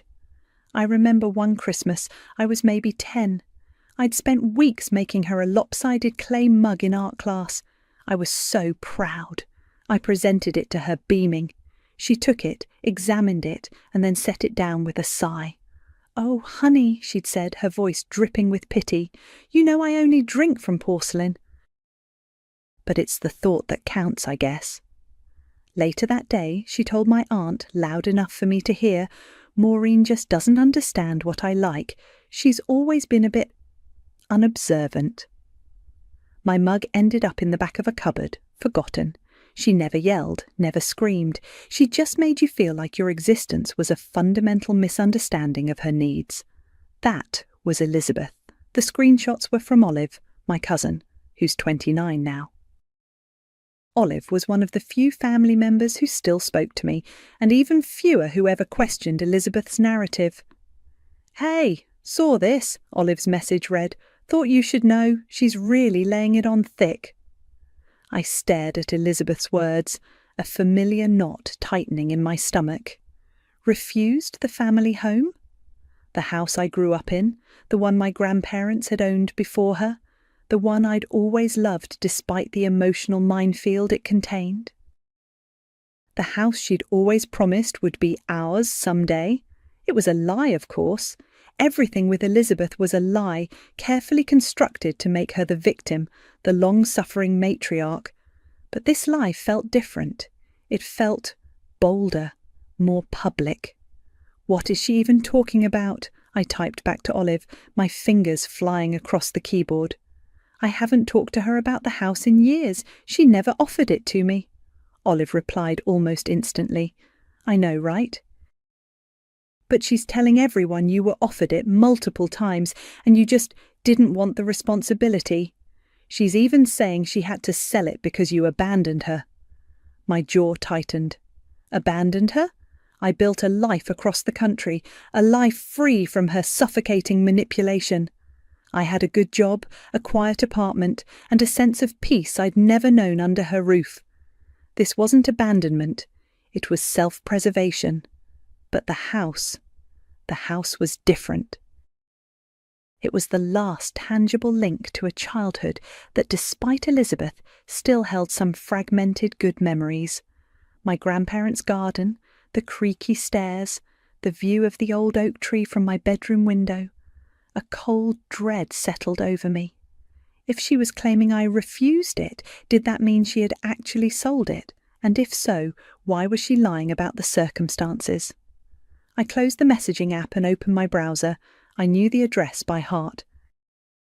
Public property records are surprisingly easy to access online. I typed in the street name, the house number. My fingers trembled slightly as the search results loaded. There it was. My childhood home. The address, the parcel number, the last sale date. My eyes scanned the details, searching for the sale price. And then I saw it. Sale price, $7. My breath hitched. $7? That couldn't be right. A typo, maybe. I refreshed the page, checked another public records site. Same thing. $7. It was a joke, a slap in the face. I scrolled down further, looking at the transaction history. The buyer's name was listed, but I didn't recognize it immediately. Then, a second entry, just weeks later. Another sale. This time, the price made my stomach drop into my shoes. Sale price, count 200,000 ringgit. $1.2 million. My childhood home, sold for $7, then flipped for $1.25 million just weeks later. And Elizabeth was out there on social media telling everyone I had refused it. The knot in my stomach turned into a hard, cold stone. This wasn't just another one of Elizabeth's petty lies. This was something far darker. This was fraud. And I knew with a chilling certainty that I wasn't going to let her get away with it. Not this time. The $7 sale price stared back at me, mocking. Then the $1.2 million flip just weeks later. My hands were shaking, but it wasn't from fear. It was a cold, simmering rage. This wasn't just a lie, it was a calculated theft. My mother, Elizabeth, 58, had always been a master manipulator, but this was a whole new level of brazen. I snatched up my phone and called Olive, my cousin. She answered on the second ring, her voice a little sleepy. It was late where she was, but I couldn't wait. "Olive, you will not believe this," I blurted out, skipping any pleasantries. "The house. I looked up the public records. She sold it for $7. There was a beat of silence on the other end. $7? Maureen, are you serious? Olive, 29, sounded wide awake now. Dead serious, and then it was flipped weeks later for $1.2 million. $1.2 million, Olive, while she's out there telling everyone I refused it. Oh my God, Olive whispered. Who bought it for $7? Was it a family transfer or something? No, that's the other thing. The buyer's name is Scott Ford. Another pause. Scott Ford? Wait, Elizabeth's friend Scott? The one she's always going on about, the dear friend who helped her with financial advice? My mind reeled. Scott Ford, of course. He was 61, a man Elizabeth had known for years, always hovering in the background, offering unsolicited wisdom, and occasionally lending her money for things she claimed were emergencies. I remembered him as a slick, overly tanned guy with a booming laugh that never quite reached his eyes. Elizabeth always introduced him as just a friend, but there was always something a little too cosy about their interactions, even when I was a kid. Yeah, that's Scott, I confirmed, my voice tight. The one she always said was like family, the one who was always helping her out. That explains so much, Olive said, her voice grim. Remember how she used to talk about creative solutions for taxes or finding loopholes for property? She'd always bring him up. I did remember. Flashbacks hit me. Elizabeth, sitting at the kitchen table maybe 5 years ago, on the phone with Scott. She'd be whispering, but her voice carried. No, we can't put it in my name, Scott. It has to look like a clean break. Maureen. Well, Maureen won't be an issue. She's across the country. At the time, I dismissed it as typical Elizabeth drama, probably about some minor financial scheme. Now, it felt like a chilling premonition. And she was always so cagey about the house after I moved out, I added. Any time I asked if she was going to sell it, she'd get defensive, say it was too complicated or not the right time. She never once mentioned selling it for $7 to Scott. Because it wasn't a real sale, was it? Olive mused. It was a transfer, a way to get it out of her name without it looking like a gift or a sale that would trigger taxes or something. And then Scott flips it. And they split the profit. That's the only thing that makes sense, I agreed, my mind racing. But why? Why now? And why the public lie about me refusing it? Well, there have been rumours, Olive said, lowering her voice conspiratorially. Elizabeth's been looking at luxury beach condos, like really high-end stuff. My mom, Aunt Harmony, 55, mentioned it to me last week. She said Elizabeth was talking about finally getting the life she deserved and how she was almost there with a down payment on a place with an ocean view. A luxury beach condo, of course. While I was busting my arse in a small apartment, she was plotting to live large off my inheritance, off my childhood home. The audacity was breathtaking. Okay, so it all connects, I said, a plan starting to form in my mind. She needed a chunk of cash, and this was her way of getting it without anyone questioning her. And the lie about me? That's just classic Elizabeth, making herself the victim, covering her tracks. "So what are you going to do?"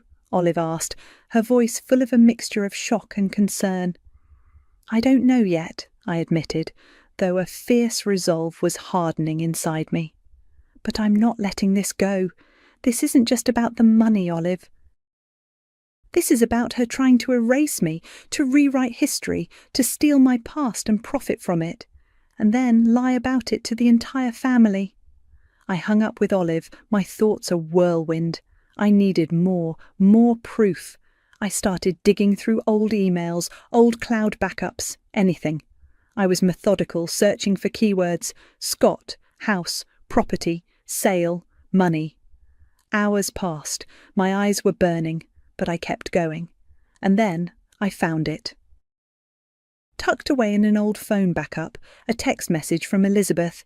It was from about 3 years ago, a time when she was still occasionally sending me random, often passive-aggressive messages. This one was clearly meant for someone else, probably Scott. It had been sent to me by mistake, a jumble of letters and numbers, followed by a sentence that made my blood run cold. "Scott'll get it in his name, MBD. Maureen doesn't matter." MBD, no big deal. Maureen doesn't matter. The words hit me with the force of a physical blow. It wasn't just a mistake, it was a confession. A casual dismissal of my existence, my rights, my connection to the home, all wrapped up in a tidy little package of fraud. This wasn't just about the house anymore, this was personal, and I had the receipt. "Scott'll get it in his name, MBD. Maureen doesn't matter." That text message, accidentally sent to me by my mother, Elizabeth, 3 years ago, was the final piece of the puzzle. It wasn't just proof, it was a declaration, a casual dismissal of my existence, my rights, my connection to the home. It solidified my resolve. This wasn't just about the house anymore, this was personal, and I had the receipt. The next morning I was on the phone, not with Olive this time, but with a real estate attorney. I'd spent the night researching, looking for someone sharp, methodical, and with a reputation for handling complex property disputes. I found Zachary Young. His online profile listed him as 37, with a focus on real estate and fraud cases, and glowing reviews that emphasised his calm demeanour and fierce courtroom presence. He sounded exactly like what I needed. His assistant scheduled a virtual consultation for that afternoon. I spent the intervening hours meticulously organising everything: the screenshots Olive sent, the public property records showing the $7 sale and the $1.2 million flip, and most damning of all, Elizabeth's accidental text. I even dug up old photos of the house, proof of my childhood there, though I knew that was more for my own emotional validation than legal necessity. When Zachary Young's face appeared on my screen, he looked exactly as his profile described: composed, intelligent eyes behind wire-rimmed glasses. He listened patiently, taking notes as I laid out the entire story, from Elizabeth's online lies to the suspicious property records and the damning text. "So your mother, Elizabeth Dunn, transferred the property to a Scott Ford for a nominal fee of $7, Zachary summarised, his voice calm. "And then Mr. Ford flipped it for a significant profit weeks later. And you have this text message suggesting a pre-arranged agreement to cut you out." "Exactly," I confirmed, my voice steady despite the tremor in my hands. The house was my grandparents' before her. It was always understood it would pass down. She never offered it to me, never discussed selling it. Just suddenly, it's gone, and she's lying about why. "And you were 18 when you moved out, correct?" he asked. "So you were a legal adult, but still very much impacted by this, especially given the family history of the property." "Yes," I said. "I was 18 and I needed to get away from her, but that doesn't mean I abandoned my claim to the house." She never even mentioned selling it until after the fact, and then only to lie about it. Zachary nodded slowly. "This looks like a clear case of fraudulent transfer, potentially conspiracy, and possibly even forgery if your name was involved in any official documents without your consent. We need to dig deeper into the deed transfer itself. Often, in cases like this, they'll try to create a paper trail that looks legitimate on the surface. He explained the process.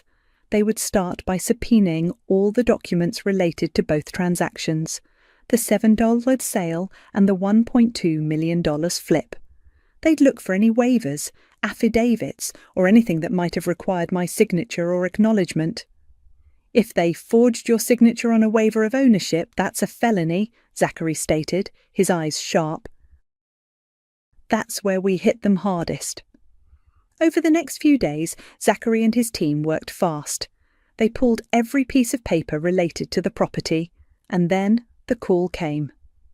Maureen, Zachary's voice was grave, we found it. A waiver of ownership document, supposedly signed by you, relinquishing your claim to the property. It's dated 2 years ago. My blood ran cold. My signature? I asked, my voice barely a whisper. But I never signed anything like that. I never even saw a document like that. No, you didn't, he confirmed. It's a digital signature, but it's clearly falsified. The metadata shows it was created on a device not associated with you, and the IP address traces back to a location near your mother's home. We have a forensic expert who can confirm it's a forgery. A forged digital signature. Elizabeth had gone that far. It was a calculated criminal act. The casual "Maureen doesn't matter" text now felt even more chilling. She truly believed she could get away with anything, but there was more. As I was going through my old phone backups, looking for anything related to the house, I stumbled upon a folder of old voice recordings. I'd forgotten I even had them. They were from an old smartphone I used years ago, a habit I had of recording important calls or conversations, mostly for my own memory, never imagining they'd be used for something like this. I started listening, scrolling through dates. And then I found it. A call from roughly 4 years ago, between Elizabeth and someone whose voice I didn't recognise, but it sounded like a lawyer or a financial advisor. Elizabeth's voice, clear as day. So, if I transfer it to a trust, or a friend, for a symbolic amount, does that avoid the inheritance tax later? And what about Maureen? Does she have any claim if it's not technically sold to a third party but just transferred? The other voice, a man's, was muffled but discernible. It's a grey area. A gift could be challenged. A sale, even a low one, makes it harder. But if there's a clear paper trail, and if the beneficiary, in this case your daughter, has no documented claim or has signed a waiver, it's much cleaner. Elizabeth again. And the waiver, can that be done remotely? Digitally. The muffled voice. Yes, with proper authentication, but it must be legally binding. Elizabeth. Right, legally binding, of course. Her tone was dismissive, almost amused. I played the recording for Zachary. He listened, his expression unreadable. When it finished, he leaned back. This is excellent, Maureen. This shows premeditation. It shows she was actively seeking ways to circumvent legal processes and cut you out. Combined with the forged waiver, the text message, and the property records, we have a very strong case for fraud, conspiracy, and potentially felony forgery.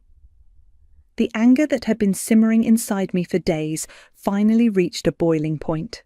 My mother, Elizabeth, had not just sold my home. She had meticulously planned to steal it, to erase my connection to it, and then lied about it to the entire family. She had used my trust, my absence, and her own twisted charm to commit a crime. As if on cue, my phone buzzed. It was a notification from a family group chat. Elizabeth had just posted a photo. She was smiling, arm in arm with Scott Ford, standing on a balcony overlooking a sparkling ocean. The caption read, "Finally ours, so excited for this new chapter." My new chapter was just beginning too, and it was going to be a reckoning. Finally ours, so excited for this new chapter. Elizabeth's post, flaunting her new luxury condo with Scott Ford, felt like a direct taunt. She thought she was untouchable. She thought she'd won. But I had the forged waiver, the damning text, and the recording of her discussing legal loopholes. Zachary Young, my attorney, had confirmed it. We had a strong case for fraud, conspiracy, and felony forgery. The next morning, I booked a flight. It was a surprise. I hadn't been back to my hometown in years, not since I was 18, and fled Elizabeth's suffocating manipulation. Now, 14 years later, I was returning at 32, not as a defeated escapee, but as a woman armed with evidence and a burning desire for justice. I didn't tell anyone I was coming, not even Olive, my cousin, until my plane was boarding. A quick text. "Landing in a few hours. Can I crash at your place? Need your help." Olive, 29, was waiting for me at the airport, her eyes wide with a mixture of excitement and apprehension. "Maureen, I can't believe you're here." "What's the plan?" "The plan is to gather more evidence, quietly," I said, my voice low as we walked through the bustling terminal. "Zachary is working on the legal end, but I need to tie up some loose ends here, and I need your help, especially with Bella." Olive nodded. "Bella Ford, Scott's daughter, why her?" "Zachary's research showed Bella, 34, is a real estate agent in town," I explained, "and she was listed as the buyer's agent on the $1.2 million flip. That's a huge commission. It connects her directly to the fraud." "So you think she was in on it?" Olive asked, her brow furrowed. "I think it's highly likely she was complicit even if she claims ignorance," I replied. "She's a real estate agent. She would have known the $7 sale was bogus, and she profited from the flip. We need to see what she knows, or what she might accidentally reveal. Can you talk to her? Maybe under the pretense of looking for a place, or just catching up?"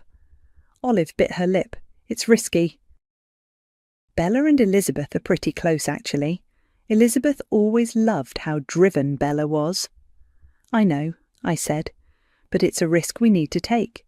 We need to connect Scott and Bella directly to Elizabeth, beyond just the property records.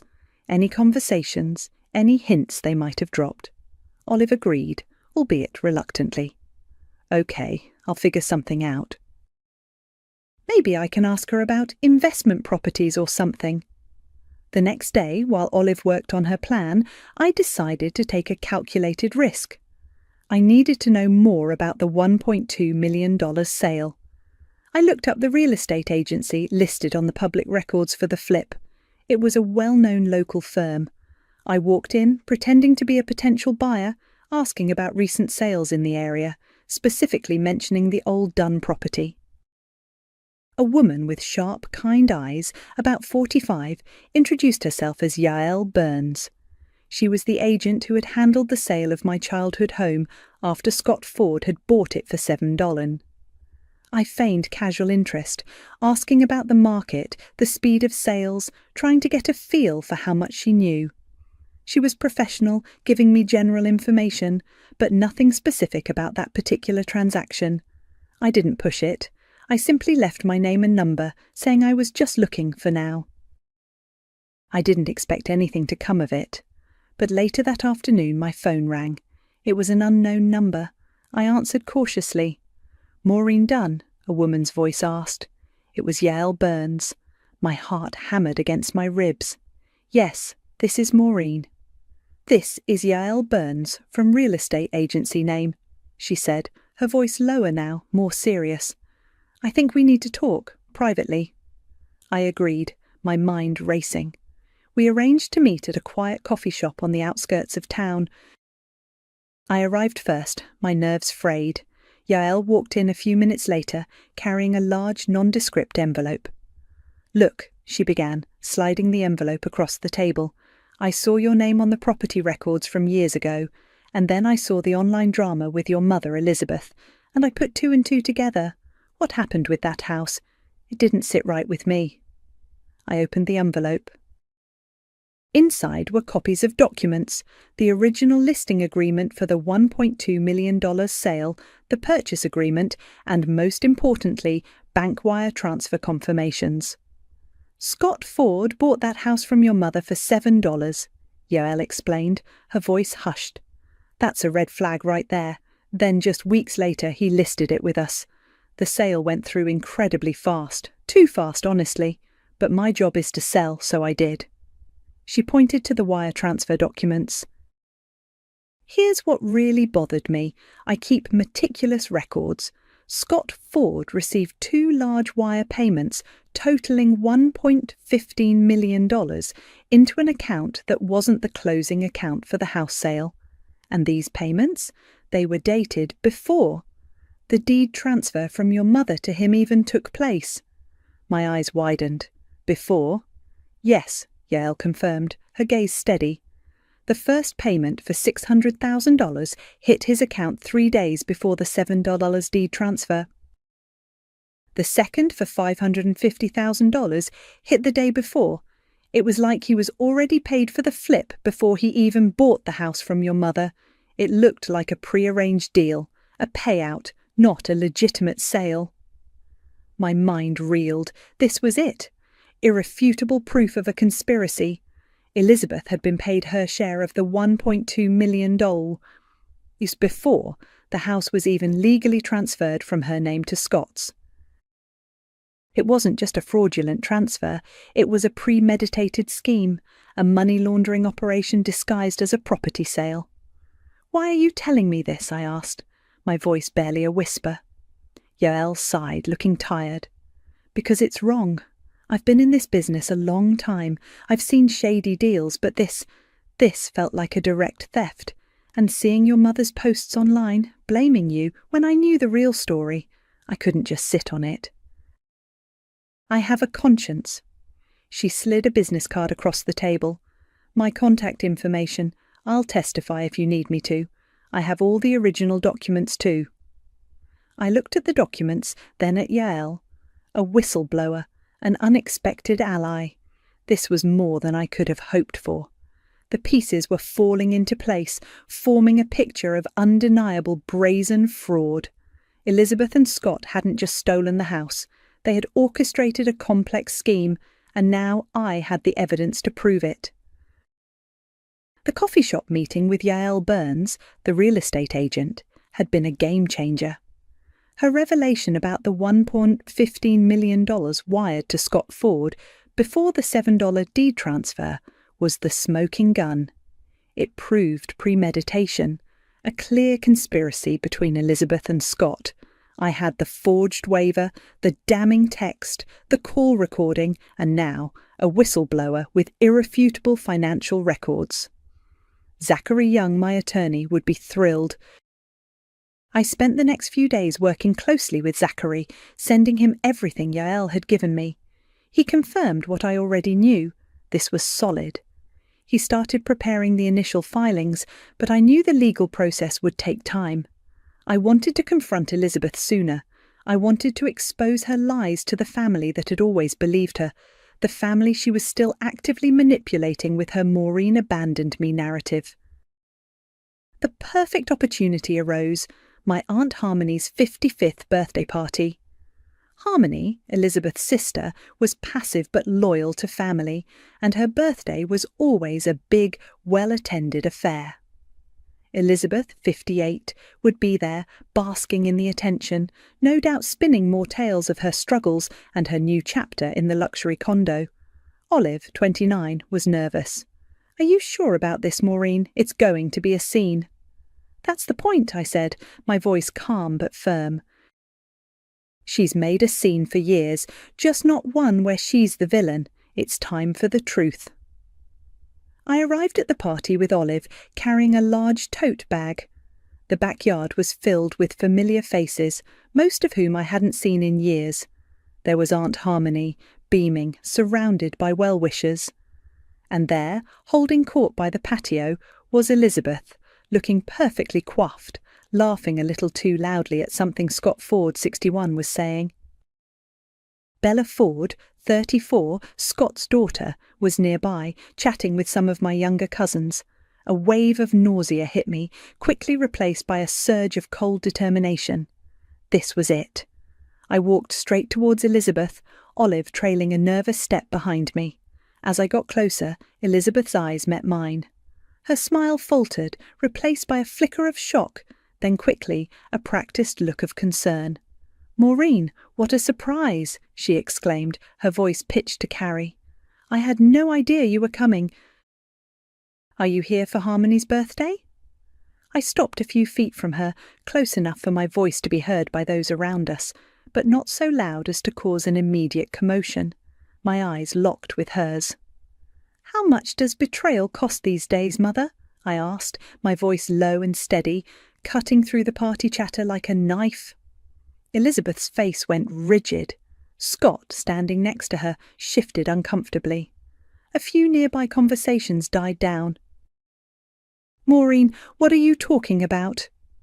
Elizabeth feigned confusion, her eyes darting around, seeking allies. "You're being dramatic. Are you feeling all right? You know, you always were so sensitive."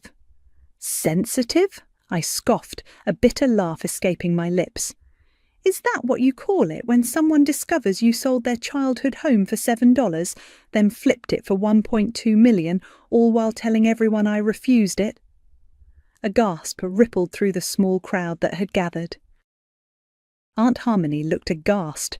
Sophie Roberts, 27, another cousin who used to side with Elizabeth, stared at me, her mouth slightly open. Elizabeth's composure cracked, but only for a second. She quickly regrouped, her voice rising in pitch, becoming shrill. "This is ridiculous, Maureen, you're making things up. You're just bitter because you abandoned us, abandoned the house. I had no choice but to sell it." "You left me with nothing." "Nothing?" I retorted, pulling a stack of neatly organised packets from my tote bag. "Is that why you're living in a luxury condo now, bought with the proceeds of your fraud?" I started handing out the packets to the closest family members, to Aunt Harmony, to Sophie, to my other aunts and uncles. Each packet contained copies of the public property records showing the $7 sale and the $1.2 million flip, the forged waiver of ownership with my falsified digital signature, the transcript of Elizabeth's "Maureen doesn't matter" text, and the details from Yael Burns about the pre-deed wire transfers to Scott. "These are the receipts," I announced, my voice clear and strong, "the timestamps, the forged documents, the financial records. My mother, Elizabeth Dunn, conspired with Scott Ford to defraud me of my inheritance. She sold my home for $7, then he flipped it for $1.25 million, and she lied to all of you, claiming I refused it, to cover her tracks." A stunned silence fell over the patio. Family members, usually so quick to defend Elizabeth, were now poring over the documents, their faces a mixture of disbelief and horror. Sophie Roberts, who had been reading the forged waiver, suddenly let out a strangled cry. Her eyes, wide and tearful, fixed on a line at the bottom of the document. "My signature," she whispered, her voice trembling. "I signed this, as a witness, but I don't remember signing anything like this. I thought I was just signing a petition for Aunt Elizabeth's community garden project." A collective gasp went through the crowd.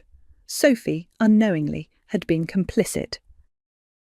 Elizabeth had tricked her into signing a fraudulent document. Elizabeth's face contorted. The mask of the long-suffering victim shattered completely. Her eyes, usually so calculating, now blazed with pure, unadulterated rage. She lunged at me, her hand raised, aiming for my face.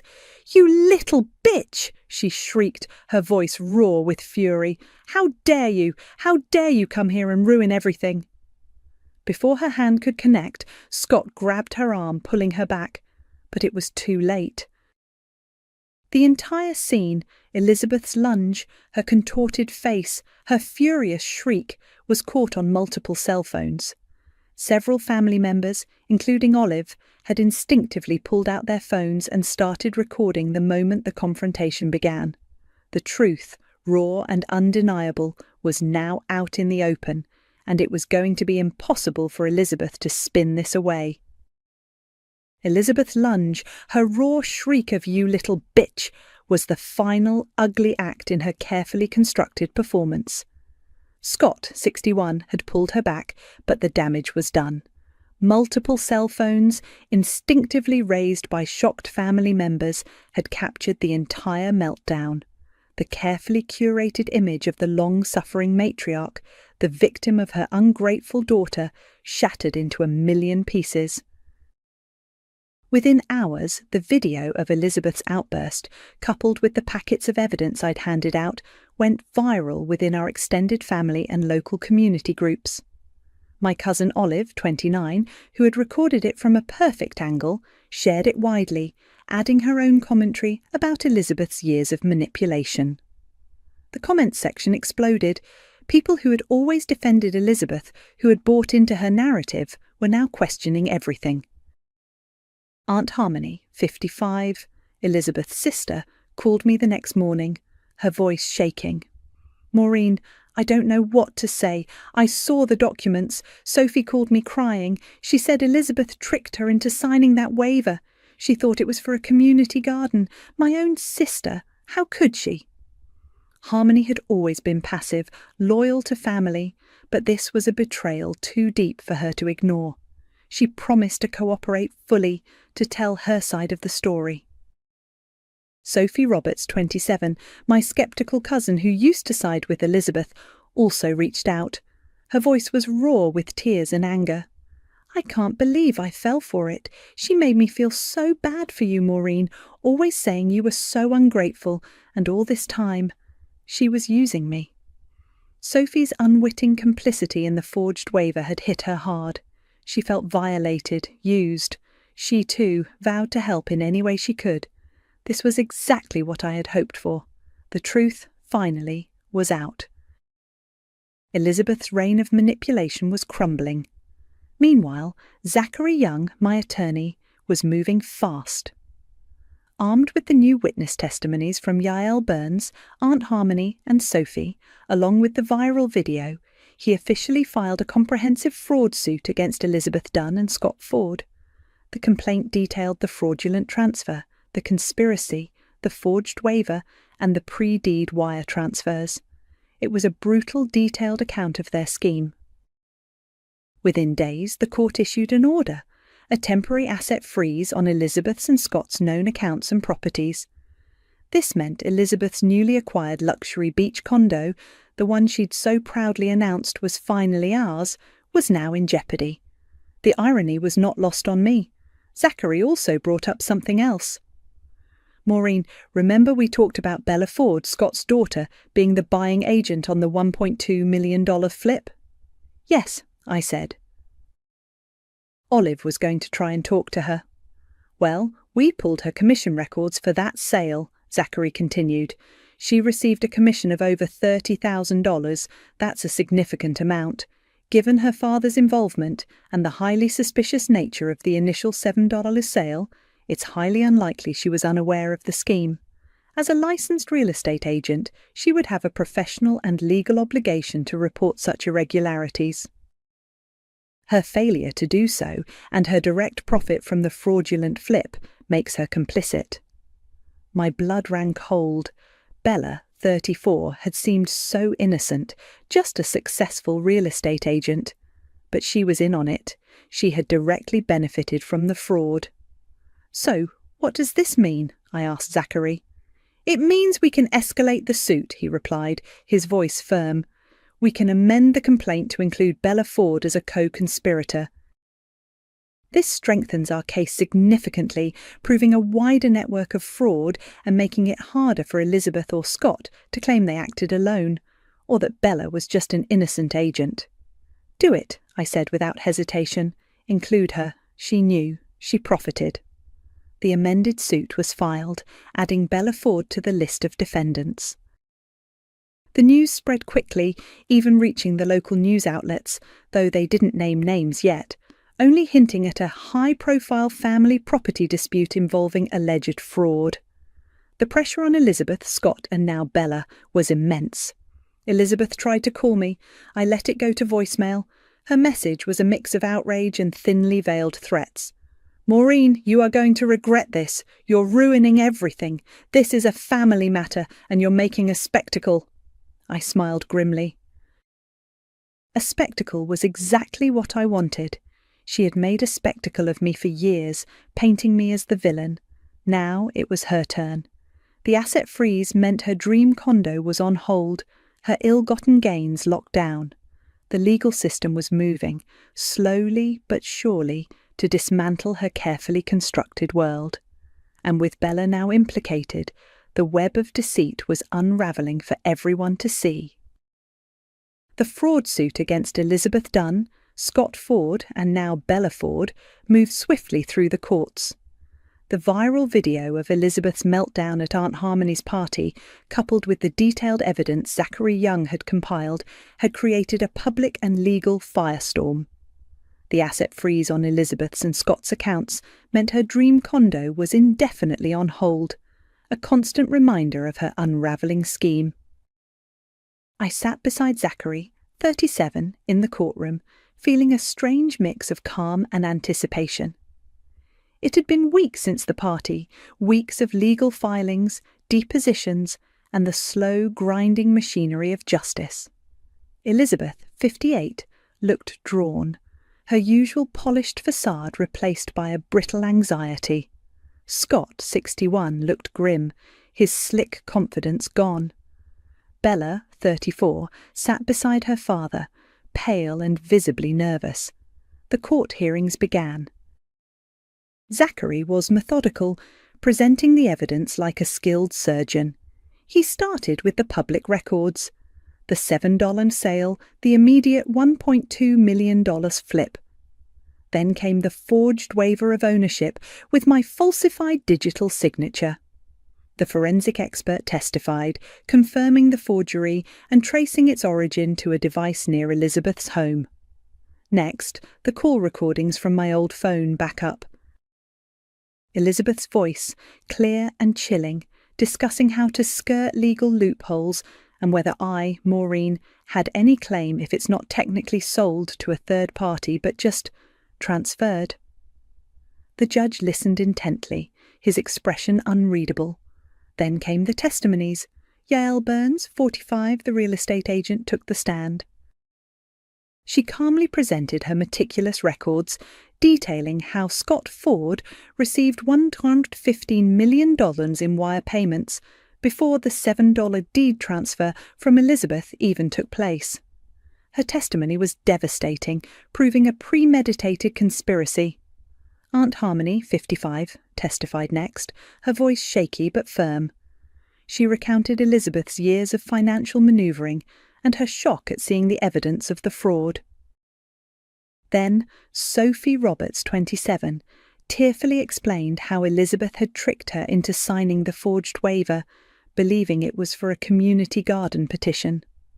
Her innocent complicity painted Elizabeth in an even darker light.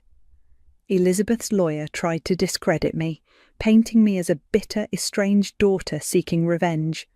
But Zachary expertly countered, using Elizabeth's own online posts about me refusing the home as further proof of her manipulative nature and intent to deceive. Mid-trial, Elizabeth's lawyer approached Zachary and me during a recess. "My client is willing to settle," he said, his voice low. "She's prepared to offer a significant sum to make this go away. We can keep this out of the public eye, avoid further embarrassment." Elizabeth herself came over, looking directly at me, her eyes pleading. For the first time I saw genuine fear in them, not just anger. "Maureen," she whispered, her voice uncharacteristically soft. "Please, we're family." "We can keep this in the family. Don't do this to me. Think of the family name." The family name. The same family name she had dragged through the mud with her lies and fraud. The same family she had tricked and manipulated. The same family she had abandoned me to years ago. I met her gaze, my own eyes cold and unwavering. "No," I said, my voice clear and firm. "There's nothing left to keep in the family. You broke that trust years ago. This isn't about money anymore, Elizabeth. This is about justice."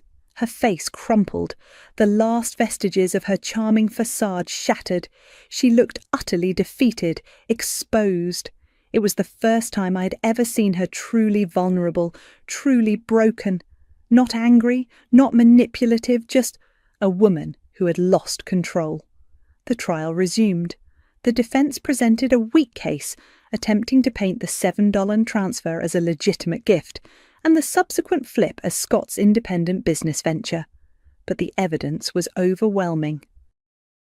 The forged documents, the call recordings, the wire transfer timestamps, and the compelling testimonies of Yael, Harmony, and Sophie. The judge, after hearing all the arguments, delivered his verdict. It was swift, decisive, and vindicating. Elizabeth Dunn was found liable for fraudulent transfer, conspiracy to commit fraud and forgery. She was ordered to pay substantial damages to me, covering not just the value of the house, but also punitive damages for the emotional distress and the costs of the legal battle. Her luxury condo, already under asset freeze, was officially seized to satisfy the judgment. It would be sold at auction. Scott Ford and Bella Ford were also found liable for conspiracy to commit fraud and were facing separate criminal charges, which would be pursued by the District Attorney's Office based on the evidence presented in this civil trial. Their real estate licenses were immediately suspended. A wave of relief washed over me, so profound it almost buckled my knees. It wasn't just about the money or the house. It was about seeing the truth prevail, about Elizabeth finally facing consequences for her actions. As I walked out of the courtroom, Zachary by my side, I felt a lightness I hadn't experienced in years.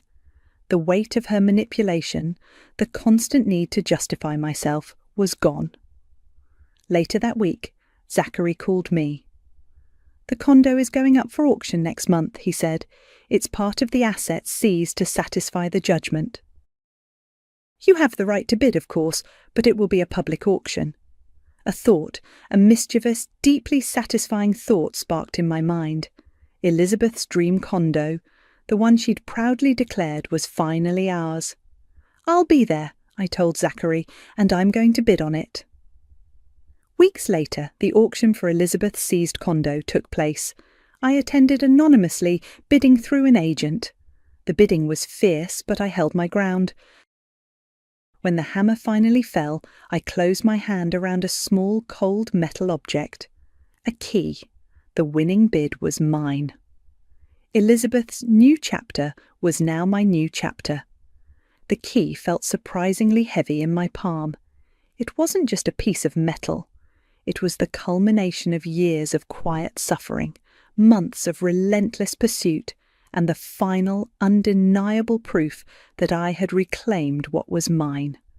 Not just the house, but my voice, my truth, and my peace. A few weeks after the auction, I drove to the coast, Olive, 29, riding shotgun. The ocean air, salty and fresh, filled the car as we got closer to the address. Elizabeth's dream condo, seized to satisfy the judgment against her, was now mine. The legal battles were over, the court orders finalised. Elizabeth, 58, was left with nothing but her shattered reputation and the consequences of her fraud.